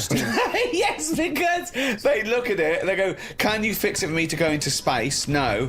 Can I dance with Bananarama? No problem. That's the ones they pick. Yeah, so that's why I wouldn't write in, because whatever you ask for, you're always going to get a watered-down version. But if Jim could fix it for you to do anything, what would you have chosen? There's not many things I wanted as a kid. One thing. Just one thing. To choose one thing, please. That my name was Brett. Oh, fucking hell! It's not unbelievable! I mean, it's extraordinary. There was no predicting that. Okay, you know what? I can make that dream come true for you right now, Brett. We can just call you Brett from now on. Not a problem, Brett. Brett Pilkington. It sounds good. I love the fact that it's the Karl bit he wants to replace, not the fucking No, but Pilkington. that doesn't work either, because like then Why I not, told, Brett? because I told my mum and dad that that's what I wanted. They started calling me that, but then I forgot that. They went along with it? Yeah. So you said, Mum, Dad, call me Brett from now on. And they went, all right. Yeah, but then I kept forgetting that I was Brett, so I wasn't answering, so they went back to Karl. Oh, it's amazing! So you've had that dream come true? Yeah, and it wasn't that good. And that's what I'm saying to you. Things never live up to what you want. Dreams, what are they? I tell you something I do know. Go on. Right? But I can't really get a question out of it. Go on, just tell us. There's a shadow somewhere. It's already good, isn't it? I'm loving it already. No, right. There's a shadow. I think it was in America. Yeah. And it's on a quiet road. I'm guessing somewhere like Boston. That's what you mentioned. Okay. Right? No. Somewhere like Boston. And people at night used to see this shadow moving about. And they'd go, what's that? Right? And it got known, the town, the little local town got known for this shadow, but it didn't cause any problems. What are you talking about? Well, it was Just you've lost me. What are you talking about? Do you know, like, some places get famous, like, Scotland's got the Loch Ness Monster and that, but it doesn't cause any, but it doesn't cause any problems. It doesn't exist, go on. Right, so there's this shadow walking about on the road. What do you mean? No, what's he, again? Rubbish. Right, so it's walking Nonsense. about. Where did you read this? Where did you see It's walking this? about, this was on the internet, and I'm sure. Sorry! Sorry! Right. I thought it was shite. I didn't know it was on the internet. Right, so this shadow is moving about, and independently of an object. Yeah, and the local mayor and that is like, yeah, it's a bit weird, but it's not harming anyone. The mayor involved! Was he elected to that post? Hey, mayor, we got a problem down here. Seems like a shadow. Well, it's not causing any. No, it's just causing any problems. Yeah, but that's the thing. It was left for years, and then it did start causing problems. I see. That's it. If you leave these shadows to go unchecked, Rick, they go crazy. Yeah. You let them run amok in the city. Yeah. You've got to stab What down did it do? on What did it roaming do? shadows. What did the shadow do? It was pushing people off the bikes. It was what? It was pushing people off the bikes. I'll find out more for that next week. Right, that'll tease Oh, them. you're a maniac! We'll do more on that. We haven't had time for educating. Please never have children. Right, listen. Just promise me now you'll never have kids. No, we haven't got time. Okay, now listen. All right, DJ Shadow, have we got time for to give these tickets away? Yeah, if they just call up, we'll. No, I'll tell you what. I've got a question. Right? Go on. Where does Karl think this may have taken place?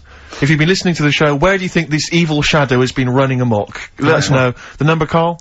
Good question. 08700 800 1234. So, Excellent. but that's it. We are actually out of time. We are indeed. now. Have I got time for a song for the ladies? It's a bit tight. I was Why? told to finish It's now. 5:02. I know, but we've got to get finished early today. So Why? just because we have, and we're wasting more time talking about why we have to. Oh, this is pathetic. So they call up. Where did they see the ghost? Yeah. And you've got to pick the tickets up from reception. You can go tonight, see DJ Shadow. That's Shoddy. it. This Right? is shoddy. Right. See you then.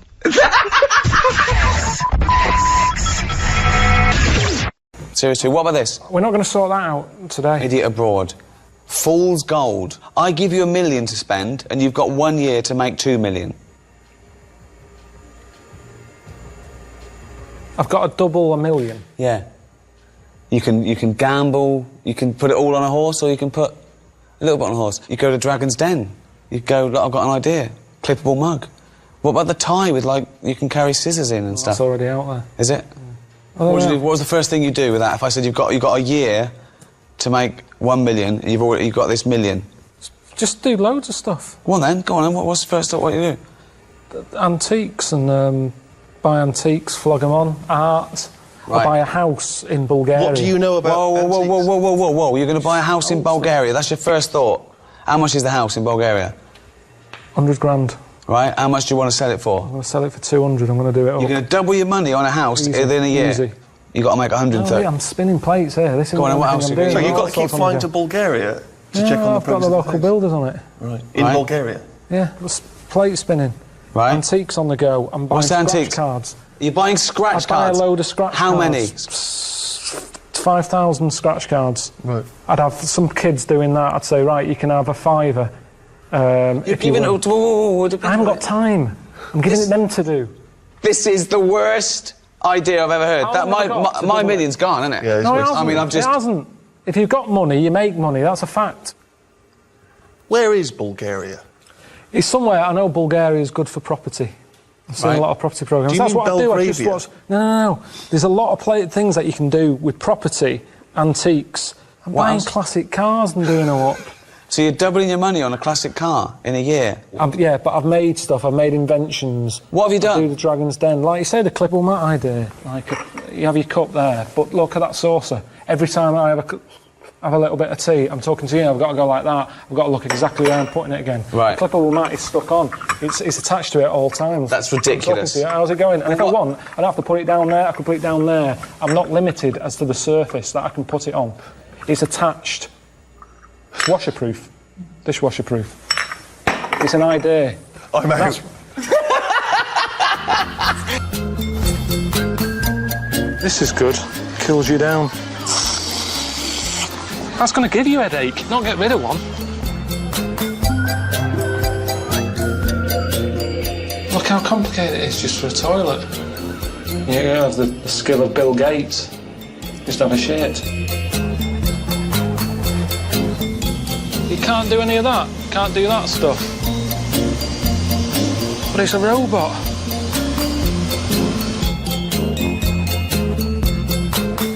It's a crisp picker-upper.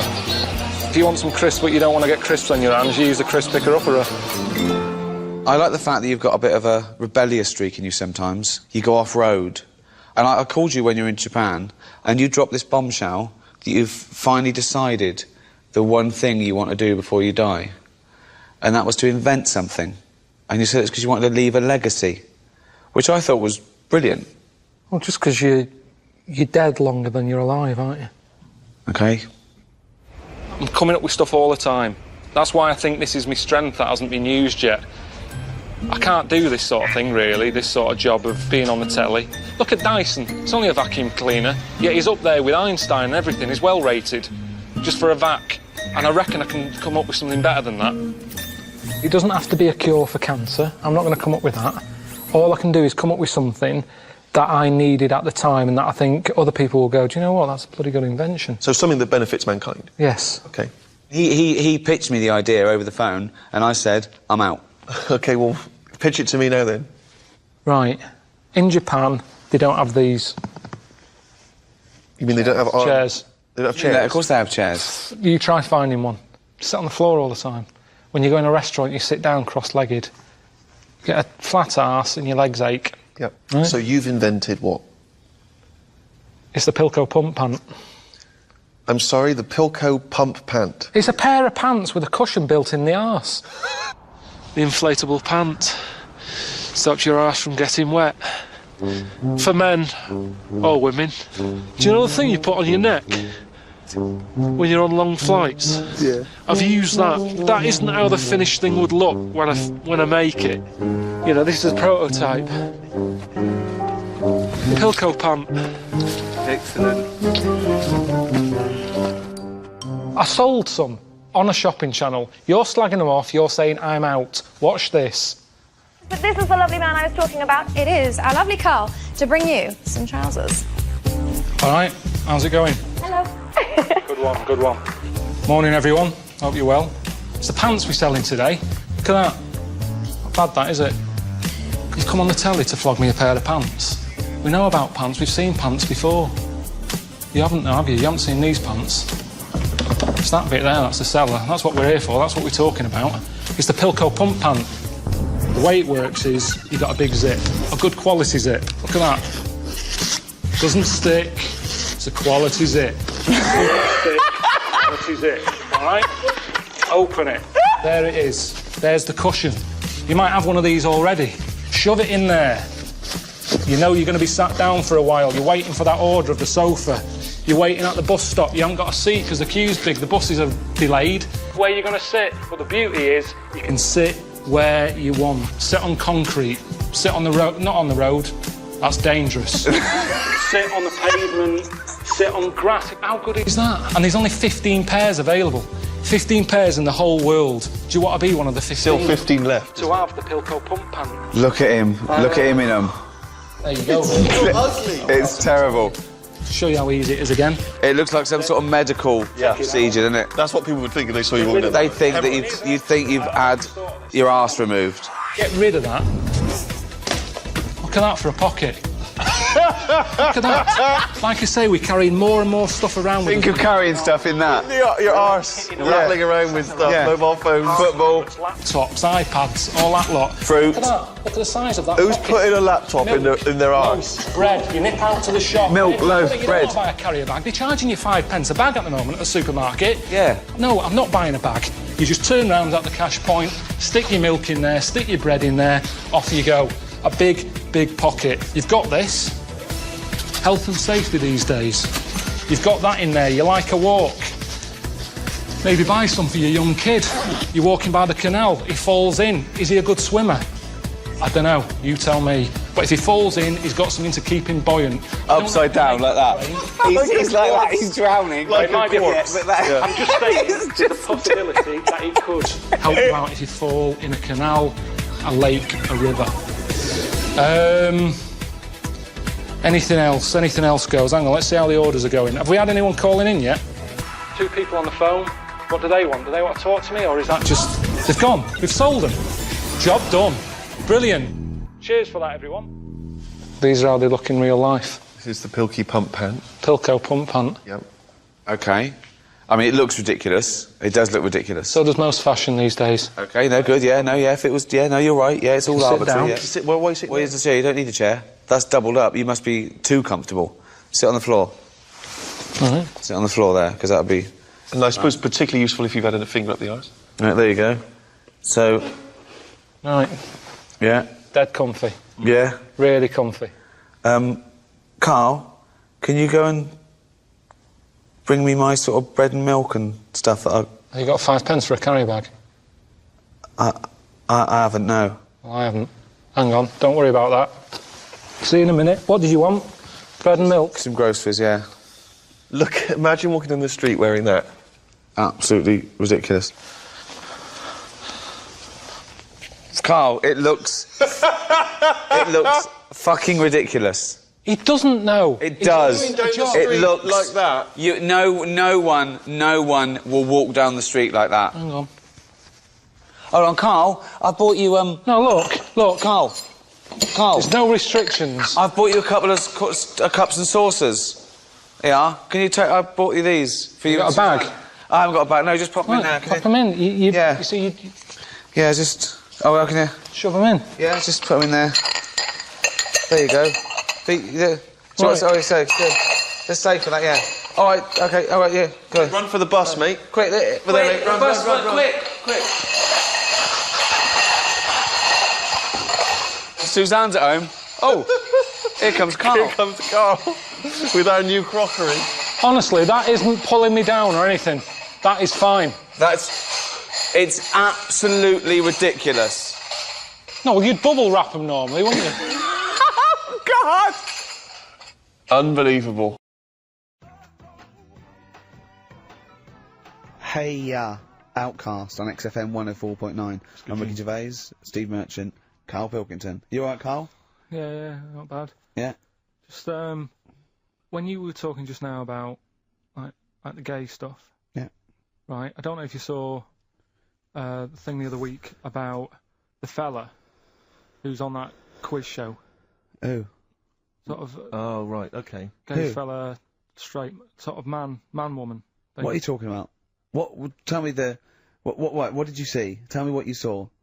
This is like a kid come running in, and he's seeing something frightening. It could be an alien, could be a ghost, could be a paedophile, and you've got to get exactly what actually saw out of him. Right, what did you actually see? It's just this fella who's a woman. Right. Right, okay, right, try and talk like a human being. Right. It's a quiz show that's coming on the telly. and it's this woman. Right, is it a fella who's a woman, or is it a woman? Bit of both. That's why I'm talking about it. But what do you mean? Is it a pre-op? Is it a transsexual? A transvestite? Is it a ladyboy? Is it an hermaphrodite? What is I'll tell it? you about it. Well, tell me. I'm telling you. It's a woman. Well, it's a man. Oh, No, forget listen, it. listen. Play a record. No, listen. Come on. What? It is a man. He is a man. Well. Oh, Christ's sake!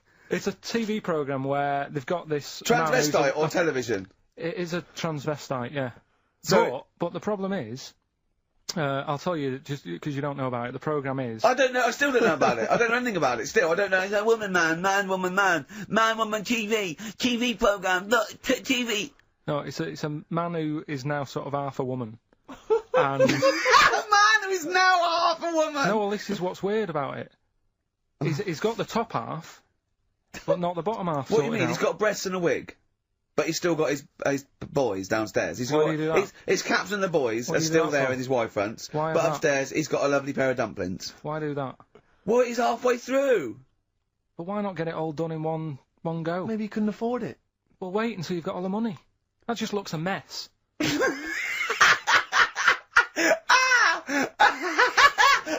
And who's he pleasing there? Well, he wakes up in the morning and pleases himself. He can't believe his luck. He doesn't know where to start. No, but what I don't understand, I mean, you know, I don't want to seem... Well, can I just seem finish that ignorant. sentence? What you don't understand is just about everything. Yeah. Right, No, I find it weird, right? I sort of get... I understand the gay thing, right? But... Do you? What do you mean? Well, you know, I know... Well, tell me the gay thing. Explain the gay I thing. just know if you're a fella, you like men. I don't know much more than that. What do you mean you don't know? But what I mean is, with a transvestite, what's going on there? What do they want? Now, transvestite is a cross-dresser. See, I don't get that either. Because... You mean a transsexual? That's a man who likes to dress in women's clothing. It's not necessarily... They're not necessarily gay. They're or not straight gay. They're or often anything. not gay. They just happen to like wearing women's Those clothes, right, yeah. But then why not wear women's clothes that could be seen as a bloke's... Like Suzanne wears jeans. No, but they... Yeah, Just but that's buy the women's thing. jeans. But that's their problem, is it? They like being seen as a woman. They like being seen as a woman. It's not just that it's more comfortable or they'd wear a kilt. They like being seen as a woman. They feel more comfortable. All right, and what's the deal with this fella who's got... We don't know both? who this fella is. No. We don't know this man who's half a woman. He's called Miriam. Oh, that's helped. yeah. Brilliant. I love this scientific basis. No, I so think- all he's done, he's had the tits done, he's probably had the hormones, probably lived as a woman for a while. The last step, because you can probably reverse the breasts anyway, because they're probably implants and hormonal things, and whereas you chop your knob and boys off, that's, you come back the next day and go, sorry, I didn't mean that, I wanted my ears pierced. It's a bit more of a bigger operation to put them back. So doctors are probably making sure that he's just up Surely to... if you've had the top half done, you're not going to go back on what you've said. But no, what's the top half being done? I could get you breast implants, give you a bit of hormonal treatment. Now and that you would could be a great idea for next week. and you could reverse it. What you can't do is grow a knob back. Well, you can. Last week you were talking about growing one on your arm. Yeah. We've done that. We can, so that is possible. But the thing is, the truth of it is, I think I do know about this story. I think it was a television programme called There's Something About Miriam. The conceit of which was that this pre-op transsexual... So I guessed that right, yeah. Was masquerading as a woman. Right. And various blokes, who didn't realise that this was a man, had to I've heard try about and this. seduce her. And when they found out that it was actually a bloke, and a lot of them had kissed I agree. her, they refused to let it be shown. I and there was a big agree outrage though. and so on. That's just terrible. Yeah. That's It's deceit. absurd. But I mean, that's awful. I hated that. Yeah.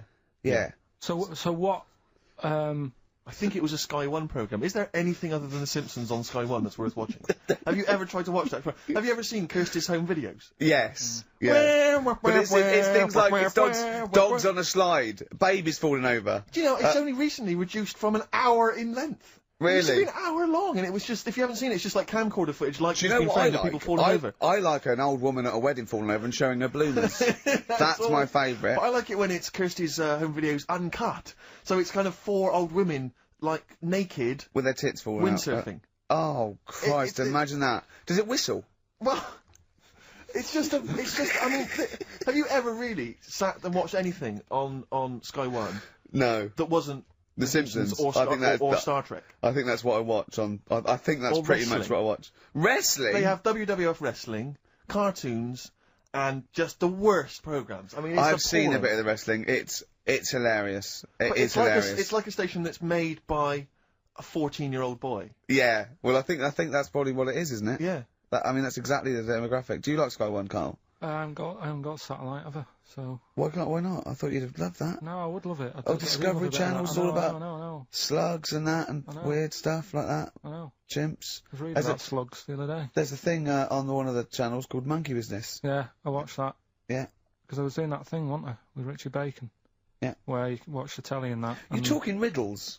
You actually talk in riddles and forget a play record. You should be the gatekeeper in some kind of Dungeons and Dragons kind of quiz game. Right, yeah. Let me enter. Right, yeah, but I was doing that thing with Richard Bacon. What can he mean? What can he mean? He is the wise There's one. a man Just who's play also a record. woman. Yeah, yeah. The upper half is, but is the bottom. Yeah, play a record. Bit of Clash. Oh, yeah. Come on.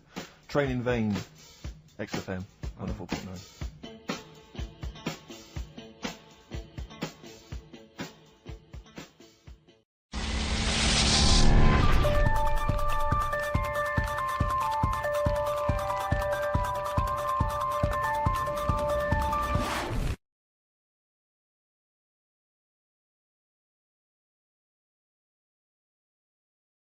What would you do, right? If you run a business, right, your business could go under, right? It snows a bit. You got 10 employees. You're paying them well, and they go, I can't come in today, Carl.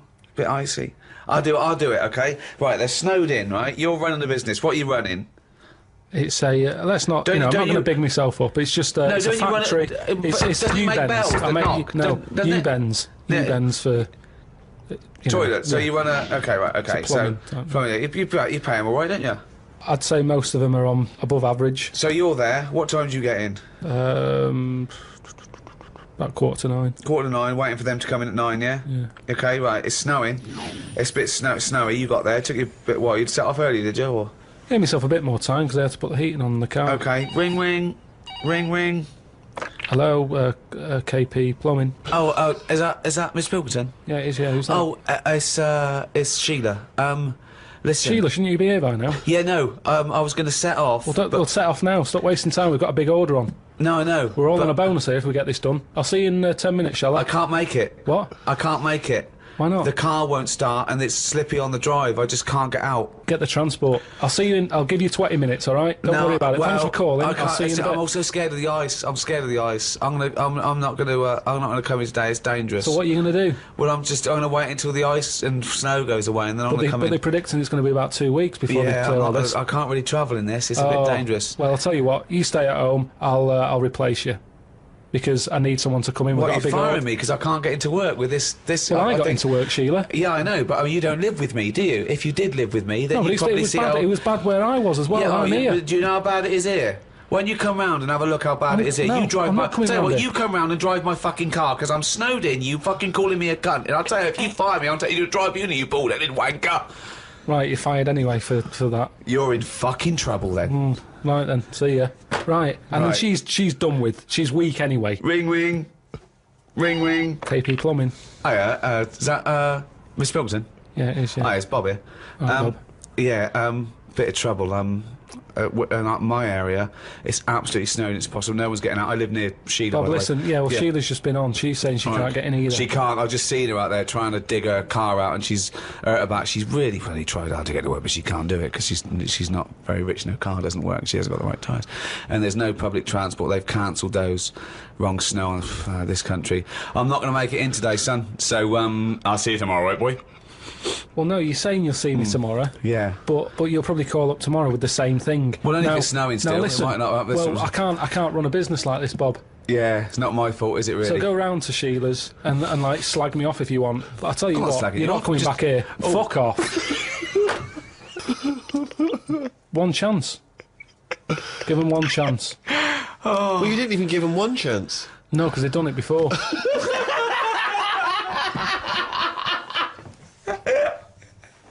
Oh, fucking hell. Just annoys me.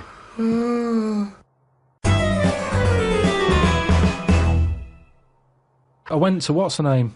Harley Street. I went for a check-up. Mm. And, like a medical. Posh, you know Harley Street, it's like, it's the top doctors, isn't it? I've never been before. All posh buildings and that. Went up to the counter. I said, I see the doctor. They said, name, Give us 10 minutes, go and wait in the waiting room. Dead posh waiting room. Dead fancy. Big leather furniture and that. Yep. Loads of magazines. I mean, like a newsagent's. In the middle of the room on a table. Loads of them. So I'm looking through, and there's the top quality ones, your Esquire, GQ, Classy, Yacht Weekly, all that. Country Life. Boys. Boys? There's one there, yeah. Boys. What's that? Right, lifted up like the one on top of it. And it's like Boys with a Z. Two fellas stood there, looking, sort of Italian looking. Yeah. Right. Dungarees on. No shirt, though. No shirt, just dungarees sort of unbuttoned, hanging down a little bit. Sure. So no one else is about. I'm never going to buy a magazine like that. You're going to tell us you looked through a game magazine? I had a little look, just because I thought, like I say, it's one You're chance. always looking to learn, aren't you? You're always looking to learn. Yeah. Always open, there might have been something in there that I go, right, I get it now, I understand why they like doing that or whatever. Yeah. Right. So she said I was going to, 10-minute wait, I can have a quick flick through. Picked it up, had a look. Still none the wiser. Why? Well, what did you see when you opened it up? Just loads of, like I've said to you before about, I don't know why you like looking at knobs when they've got one of their own. Right. There's no surprises there, you're not going to go, oh, sure, that's yeah. nice. Some had like car oil on the face. Knob out. Yeah. There was someone sat on like one of them square things of hay. Oh yeah, Sat there, sort of sat on it, straddling it. Yeah. That must have been uncomfortable. Again, knob out. Yeah, just looking like it's normal. That's Sort of crazy. like No that. farmer walks around like that. What's the other one? There was motorbike. They always like them. Yeah. No, I'm going through and then like the content is all puns. Right. Everything was to do with knob. Right. That's the only bit they're interested in the male body. Look at this bloke It's straddling not- this huge throbbing thing. The bike's not bad either. Yeah, all that, loads of them. It was just cock,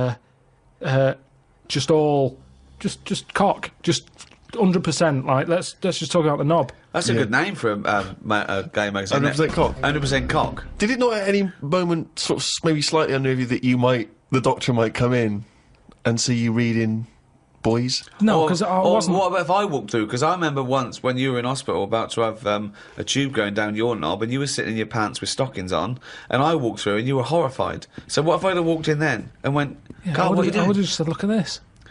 Look at this, it's free. And I said, why did you bring that with you? No, I would have just said, look, does it look like I brought it with me? Look at this. Yes, it does. Because you would So never see a gay magazine in a doctor's waiting room. So I think you bought that and pretended that it was there. That's the thing. I was amazed by that because there was no there was no Mayfair or anything. They just catered for if you wanted a bit of knob action. It was really, I could have complained. Sure. So if you're going to have this, where's a bit of the other? Yeah. But, yeah, you had a bit of this, where's a bit of the other? I know one of the things that they had, and I thought they're really struggling with ideas. They had a Sukoko. As in Sudoku? Yeah. Sukoko. Surely Sudico is better. No, because it was like Sukoko. Yeah, but it's Dick as well. Subdico. Yeah. What, and it was still a Sudoku-style puzzle, but it just had that name? Yeah. It's just everything. It was just Sudoku, but called Coco. That's amazing. That is amazing. Now, if I was gay, do you know, like let's you have say... a game of Lubo. Let's have a game of Knobopoly. Noberation. Noberation. Let's have a game of chess. Cock.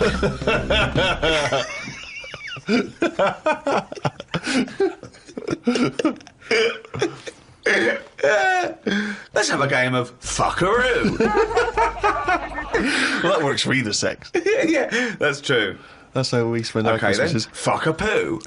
Oh, God.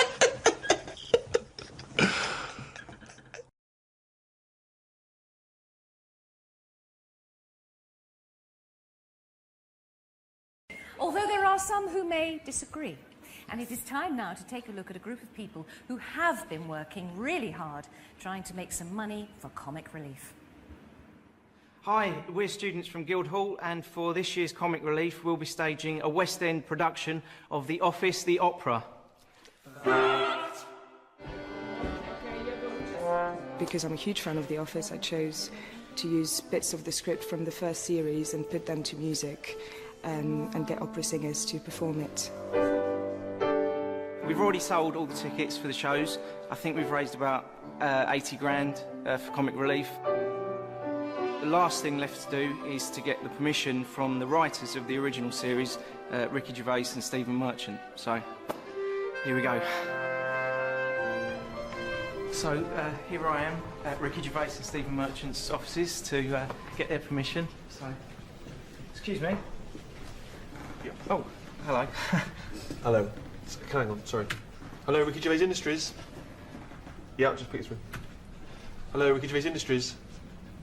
Yeah, no problem. I don't have to wear that. You know what I mean? Yeah. It's because it helps. I'm here about The Office, the opera. We spoke on the phone? Yes. Okay, no problem. What time is it? You should be awake by now. Yeah. Hi, Stephen. Stephen Merchant? Yep.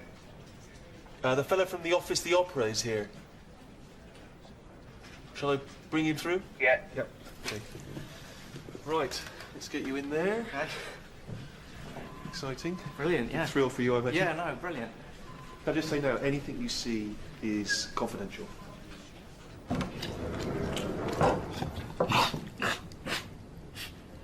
The fella from The Office, the opera is here.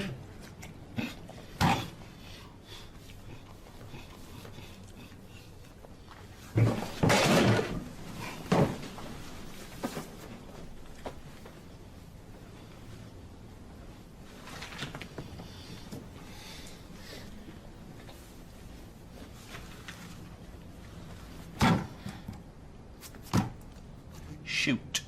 Right, hi. Well, for Comic Relief this year, we've written a new opera based on The Office, and we're putting it into Ooh, that's gonna cost you, baby. Sorry? Serious Bunts. Most successful British comedy of all time. Shown in over 90 countries, remade in 7. It's like a franchise. I'm like Ronald McDonald, but I ain't no clown. What money are we talking? Oh, well, we're not going to make any money. Ooh, you're a good businessman. Not. Well, no, no one will make any money except That's the a charity. good pitch. I don't even give my family money. Well, you'd be helping to fight poverty and social injustice. No point, no point, no point. Comic Relief, watched the first one back in 1988, raised all that money, lo and behold, 21 years later, can we have some more? Rick, sorry to interrupt. Better be good. Well, you know what happens, don't you, if you do a lot for charity? Yeah, your hair turns white like Richard Curtis. Look at him. Little wretch. That's the gallery of all the people he knows not to put through on the phone. Pests. Every last one of them. Begging. He's the worst.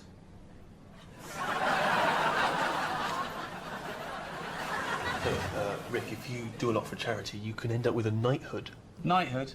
Yeah? Does that sell more DVDs? 7 million worldwide. Or does it get you more awards? Well, it is an award. Keep talking. I mean, it's really the top award, isn't it? Have I got one? No. I haven't got a knighthood? No. Seems a bit weird, with all the awards I've won. 82. How'd you get one of them? The Queen gives it to you. Call her. Well, I can't call the Queen. Offer her a part in extras. We're not doing any more extras. Got out when we're on top, same as The Office.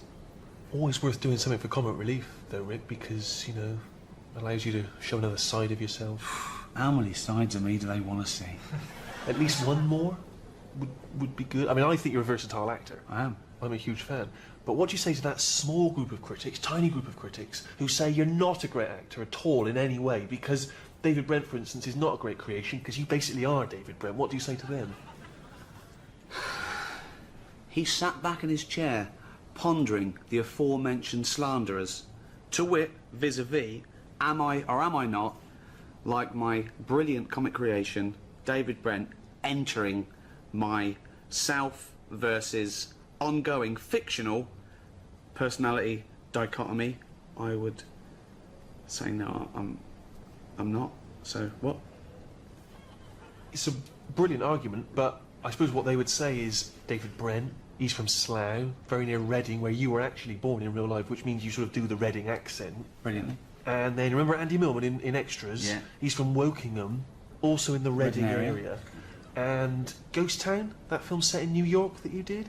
Weirdly, you play an Englishman who also appears to be from the Reading area. Yeah. Yeah, no one does the Reading accent like me, except everyone else in Reading. But what if we go down and see the production, and if you like it, then you can give it your blessing, and off they go. So, they want to see another side of me, do they? Versatile actor. You seen the film Gladiator? Yeah. On my command, unleash hell. Did you just do that in the Reading accent? Yeah, I can do it in any film or TV series you give me. So, if I'm like David Brent, sue me. You're not even wearing a tie. You never know what you're going to get. Versatile.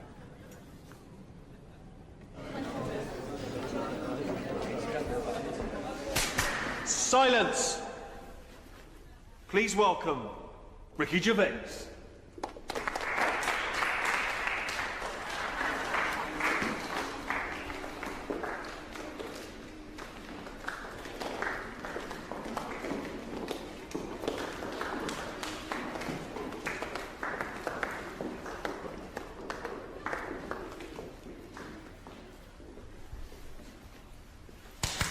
Begin.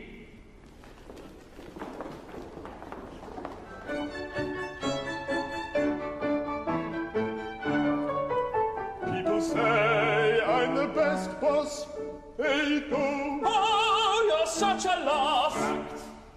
You get the best out of us. You're such a laugh. Such a laugh. Such a laugh. Gareth Keenan, assistant regional manager. Gareth Keenan, assistant regional manager. What is in there? It's my stapler. Well, don't do that. Eat it out. There's people starving in the world, which I hate. It's such a waste. There's been a rape up there, there's been a rape up there.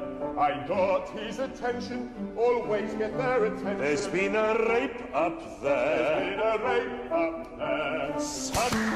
Desist. Ricky Gervais wants to know, why are you singing everything? That wouldn't happen in an office. Oh, well, it's an opera, so that's kind of the point. Ricky Gervais wants to know, why is the person playing David Brent so fat? Padding. Ricky Gervais wants to know, why would you want to make him look fatter?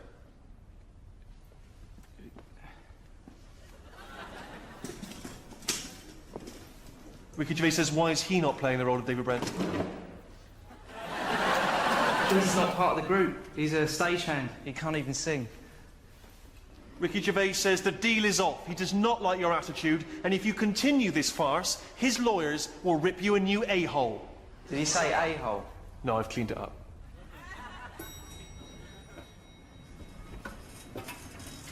Hi. Well, due to technical difficulties, we won't be doing The Office, the opera, anymore. But we have come up with a new idea which we think is even more exciting.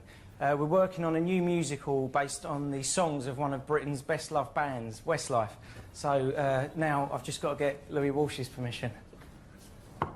Come in.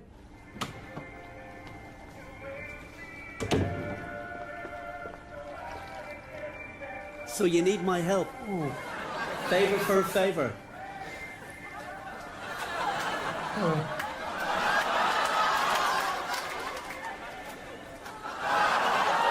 Fantastic physique.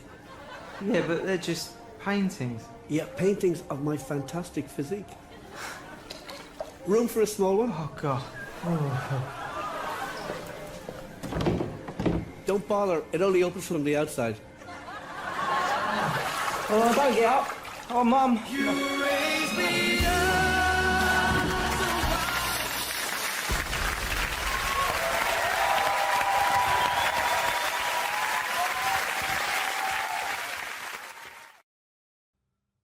old chimpanzee, that is only gonna bring it down to the beat. That's the jingle for Karl's diary, excerpts of which we read each week. Get straight into it. A band from the Conga have won the Best Newcomers in a Radio 3 competition. They use pots and pans for instruments. It says that the Conga is a poor, sad place. So why do people do that happy dance at the end of parties called the Conga? Right, one is the Congo. There's no place called the Conga. They come from a place called the Congo.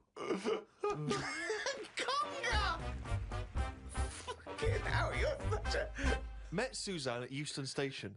I said I would sort out the tea tonight, so I called the curry house. The fella couldn't understand me. I asked for 2 poppadoms. He kept saying, how many? I kept saying 2. He still couldn't understand. I said 1 more than 1. He understood.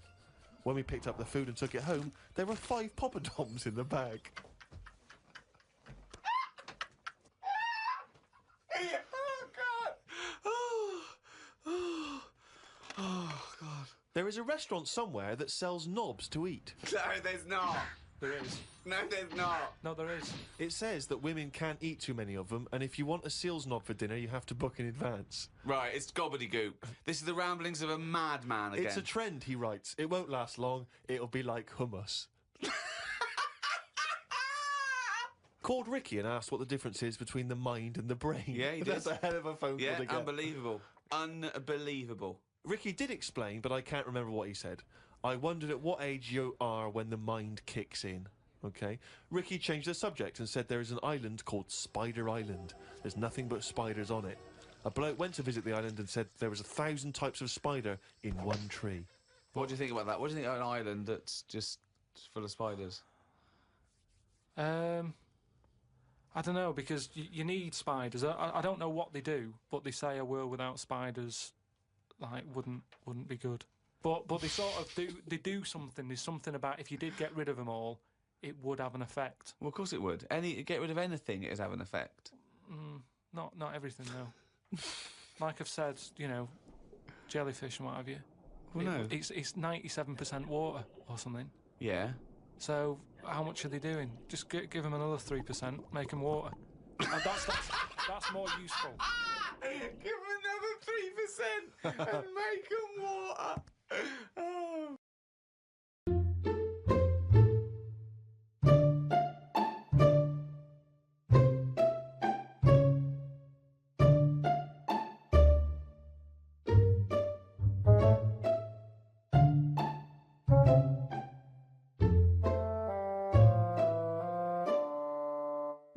You meet this guy in LA who's done a lot of stuff to his body. Mm. That's a result of a lot of plastic surgery and liposuction and... 120 procedures. Yeah. About what did he say? It's about $150,000 worth of work. I'm quite impressed with the fact that you don't care. You're happy to stand there posing with your top off. And let's face it, you haven't got the best body known to man. It's not a bad one. No, it's fine. It works. Yeah. But I understand that any women watching this wouldn't go, oh, look at him. But that's the reality, isn't it? That's what most people look like. Yeah, absolutely, yeah. So I don't know what's happened where they think that's normal on the left.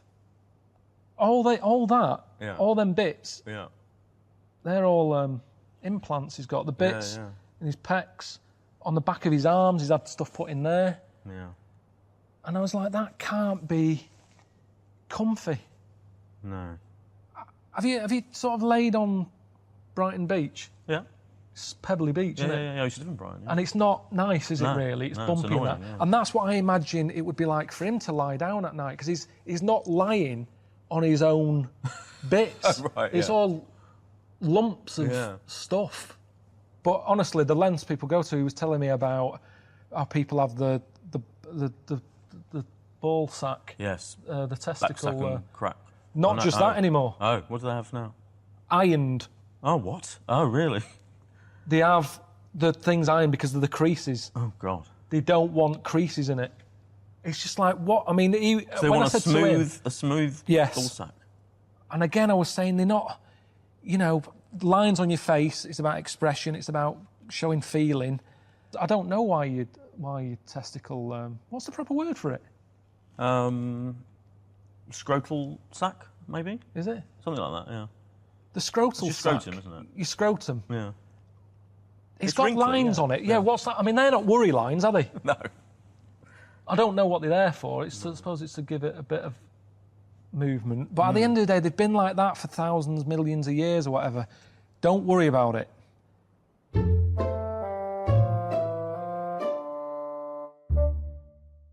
Do you go to the toilet in front of each other?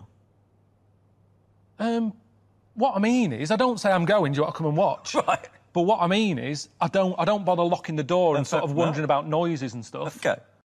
Look at it, like I say, a bit of snow, a bit of cold, everything comes to a standstill. Yeah. Oh, I can't go out, it's dangerous, you'll slip over, people having time off work. Yeah. What would you do, right? If you run a business, right, your business could go under, right? It snows a bit. You've got 10 employees, you're paying them well, and they go, I can't come in today, Carl. It's a bit icy. I'll do it, okay? Right, they're snowed in, right? You're running the business. What are you running? It's a, let's not, I'm not going to big myself up, it's just it's a factory. It's U-bends. U-bends. U-bends for... Toilet. So you run a... OK, right, OK. So, plumbing, you pay them all right, don't you? I'd say most of them are on above average. So you're there. What time do you get in? About 8:45. 8:45, waiting for them to come in at 9, yeah? Yeah. OK, right, it's snowing. It's a bit snowy. You got there. It took you a bit while. You'd set off early, did you? Or? Gave myself a bit more time because I had to put the heating on in the car. OK, ring, ring. Ring, ring. Hello, KP Plumbing. Oh, is that Miss Pilkington? Yeah, it is, yeah. Who's that? Oh, it's Sheila.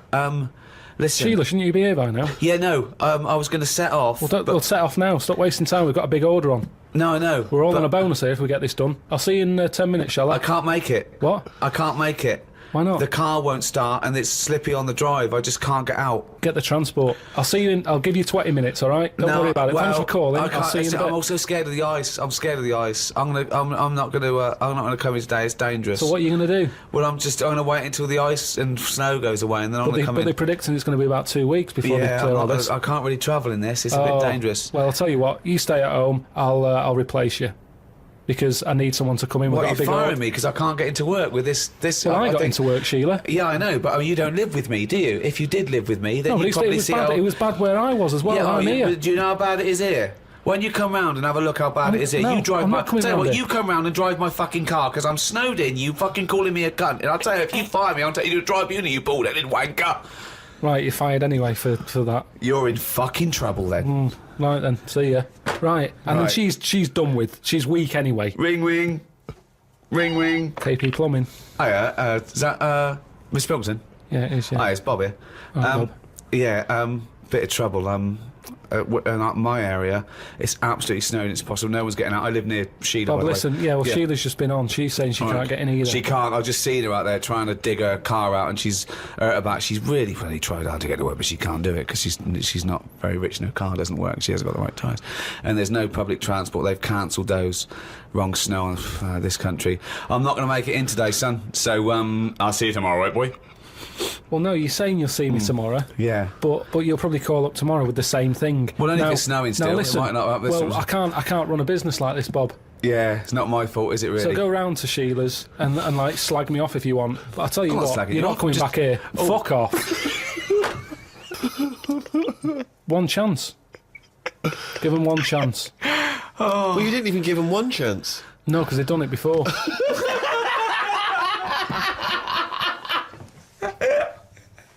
Oh, fucking hell. Just annoys me.